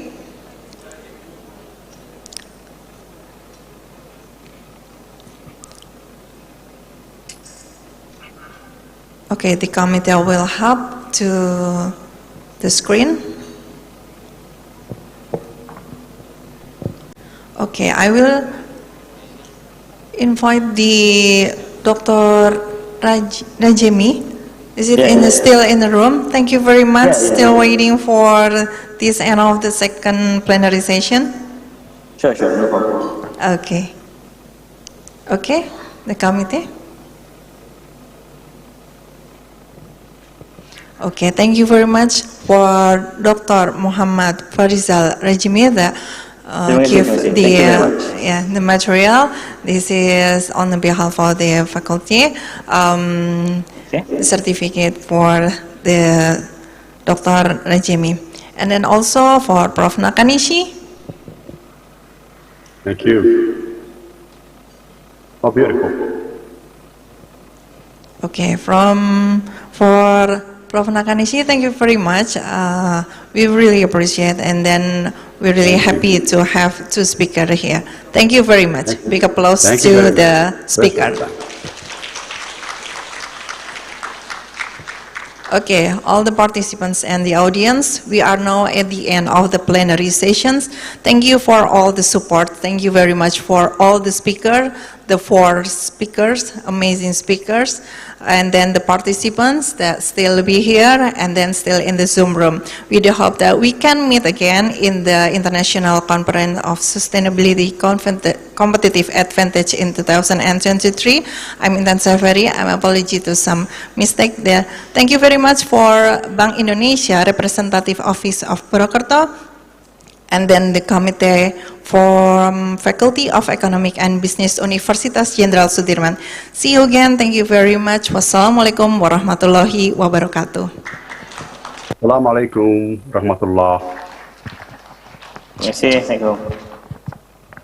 Thank you. Please, once again, please give a warm applause to all the speakers and our outstanding moderator. Thank you very much, and that was an informative and insightful presentation. Now for the surprise, this time I would like to invite, and please stand by at the stage for Dr. Intan Safari, because she wants to receive the souvenirs and certificate, and please kindly to welcome to the stage for the chief of the committee of this conference, Dr. Lucy Suwandari, to pass on the certificate and souvenirs to our honorable outstanding moderator on the stage. Please give a warm applause.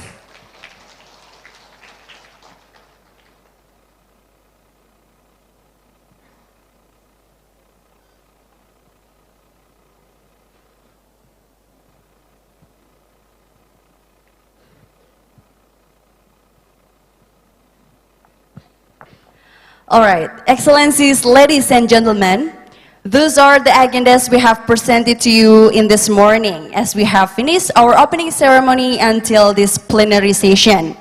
Coming up to the last session is we are going to have a call for a paper session.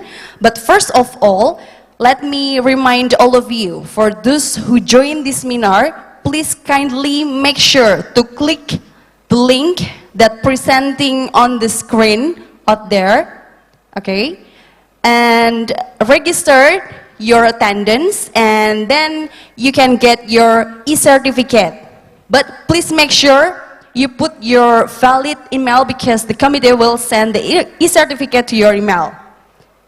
Okay, for those who join this seminar, kindly reminder to all of you that location of the mosque or musalla is in the first floor in this building. So, and the lunch area is in front of this ballroom. So please be noted, don't forget that our call for a paper session will be start at 1:45. After the break, you can proceed and back to this ballroom. Thank you for your attention and participation. See you again and good afternoon.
Mbak Monik.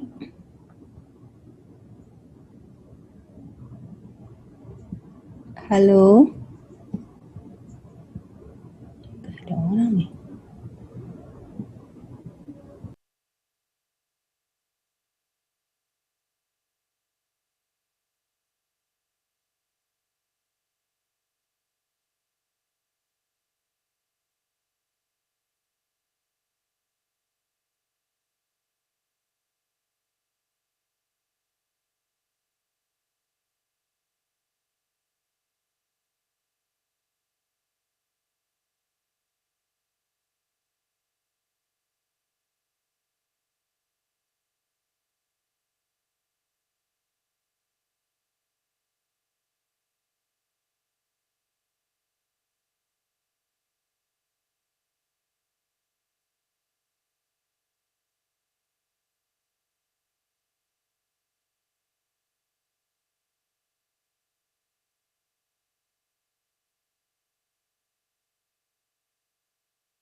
Excellencies, ladies and gentlemen, a very good afternoon to all of you. Welcome back to this event, International Conference Sustainable Competitive Advantage 2022. Please give a warm applause to all of us. Well, ladies and gentlemen, we have had productive and inspiring time together, and this conference is about to the very end. But first of all, without further ado, we would like to invite to the podium to deliver closing speech, and afterward we would like to request the Dean of Faculty Economic and Business, Professor Wiwi Robiatul Adawiyah, MSc, PhD. Please welcome Professor Wiwi Robiatul Adawiyah.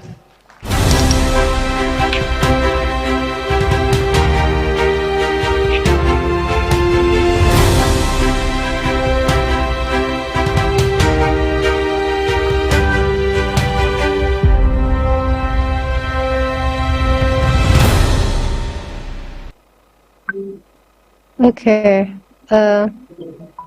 Good afternoon, everybody. I hope my voice is clear. First of all, I would like to congratulate all the participants of the seminars for successfully attending these seminars from the beginning, since early this morning until this afternoon. Yeah, I hope that we have learned new, insightful knowledge. Yeah, regarding recover stronger, and hopefully we can implement everything that we have learned today, everything we have received from our colleagues in our daily lives. In this opportunity, I would like to thank all the committee, yeah, for their wonderful job, yeah, for preparing the conference. I do hope that all your hard effort will be rewarded in the hereafter. So I would like to also thank our sponsor, the Central Bank of Indonesia, and also our partners from several universities in the world. In this case, we had speakers from Tekyo University, from University Utara Malaysia, and also Markless Incorporation, and also Catholic University Korea. So thank you for everything that you have shared with us today. Towards the end, yeah, allow me to announce, yeah, best papers.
Okay, congratulations to all the winners. Yeah, hopefully you will get benefit from the presentation today and what the achievement you have reached today. And fulfilling the request of the committee on behalf of the institutions, once again, thank you so much for attending our conference. We are looking forward to seeing you in the next ISCA, next year. Hopefully you can join us again. And thank you so much for coming. Assalamualaikum warahmatullahi wabarakatuh.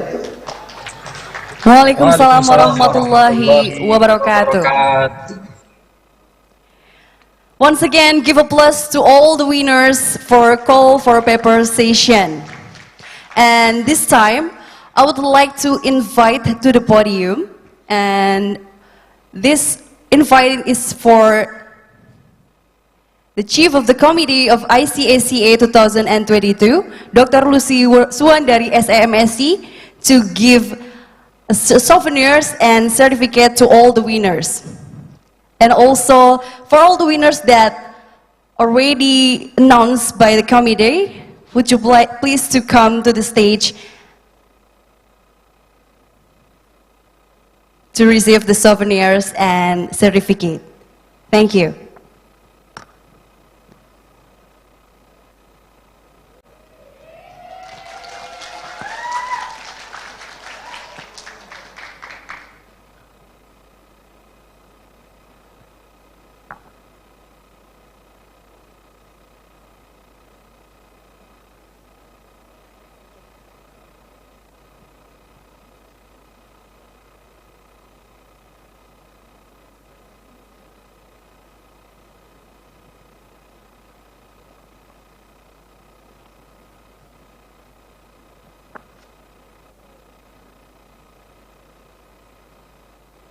Once again, please give applause for the winners.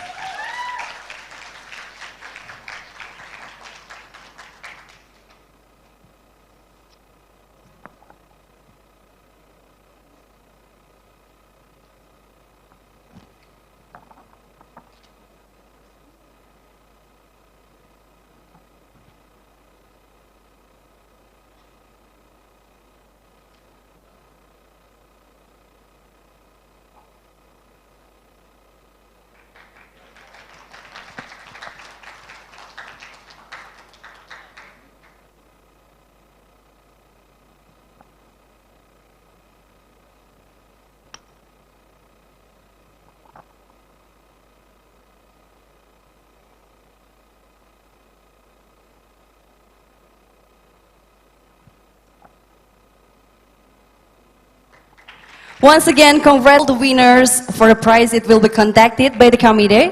We also thank you for all the participants and also the presenters in this Call for Paper session. Excellencies, distinguished speaker, participants, ladies and gentlemen, we now come to the end of this conference and also the 12th of International Conference Sustainable Competitive Advantage 2022.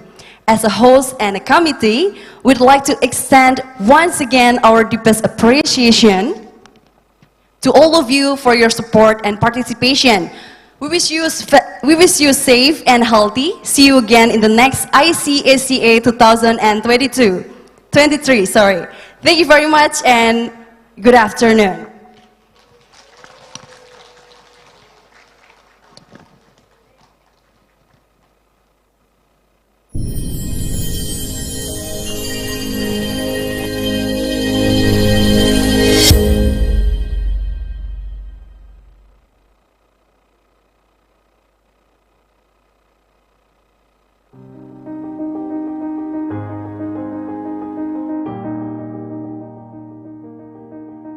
It all starts from here, from the desire to make a change. Dreams, imaginations, or even delusions are no pseudo. They are actually for real. They will literally come to realize if we are determined to achieve them all. Everything to know, everything to change, everything worth imagining are all provided. Now is the time for us to gather knowledge, experience, and networks. The day we have been waiting for will finally arrive. We will be economists, professors, entrepreneurs, leaders, explorers, saviors, or whatever we dream of. Regardless of the path we take or the life we live to live in, we continue to strive for the greater good, for our better future. What can we do to optimize our abilities, take advantages of our opportunities, and achieve our goals? For this, we cannot do it alone. We need true friends to help each other along the way. We need space to grow. We all need a source of inspiration and energy. We need campus to think creatively and people who support us to do their best, regardless of backgrounds, creeds, or languages spoken. People from Java, Sumatra, Papua, Kalimantan, and even other parts of the world. While we may not always enjoy what we do, we can find something to which we can devote wholeheartedly. Whether alone or with others, we can experience the world in many different ways. Learn from those who are experienced and gain benefits from them. Share with those who need guidance. Go to places we have never been before. Enjoy the beauty of the city atmosphere and the warmth of the environment we live in, and embrace the world with open arms. We are challenged to try new things and dare to risk. The world can only be changed by courageous individuals. Make your dreams come true. Let's make the most of it to make an impact on the world. No matter how big or small our achievements are, let's go after what we really are interested in. Let's go for it. It all starts with a desire to make a change.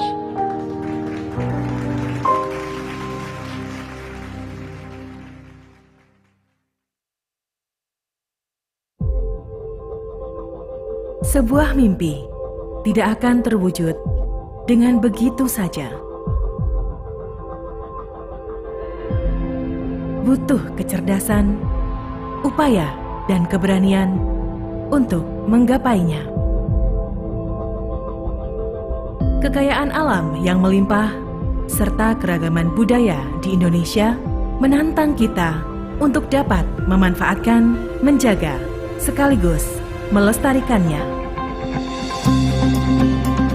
Untuk itulah, Universitas Jenderal Sudirman hadir dengan memberikan lebih dari sekedar pendidikan, tetapi juga sebagai wadah untuk pengembangan sivitas akademika agar mampu menaklukkan tantangan dalam kehidupan. Terletak di kota Purwokerto, Universitas Jenderal Sudirman menjadi tempat yang aman dan nyaman untuk belajar.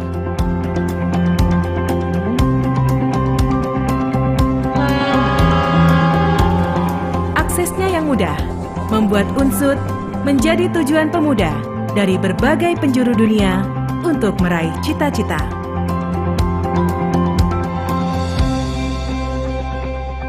Keindahan bumi pertiwi menjadi anugerah yang menciptakan energi positif untuk pengembangan diri.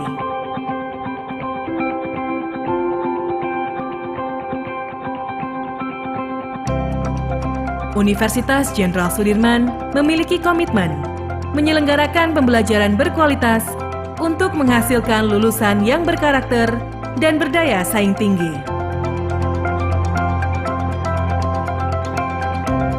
Pendidikan, penelitian, dan pengabdian kepada masyarakat dilakukan dengan semangat untuk mewujudkan visi diakui dunia sebagai pusat pengembangan sumber daya perdesaan dan kearifan lokal.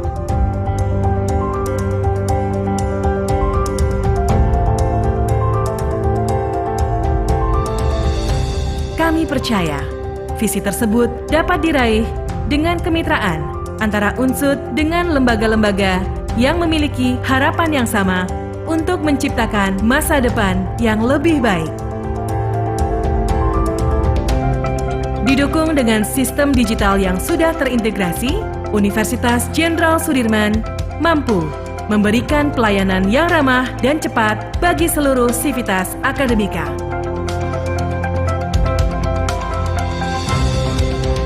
Dengan sarana dan prasarana yang berkualitas, serta tenaga pendidik dan kependidikan yang kompeten, kami bersinergi membangun reputasi guna mengembangkan penelitian dan inovasi unggul untuk pengembangan ilmu dan peningkatan daya saing bangsa.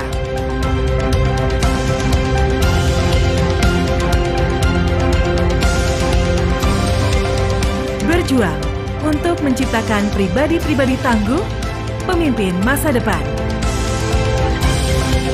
Karena kami sadar, semua orang memiliki hak yang sama, apapun latar belakangnya, untuk membangun negeri tercinta.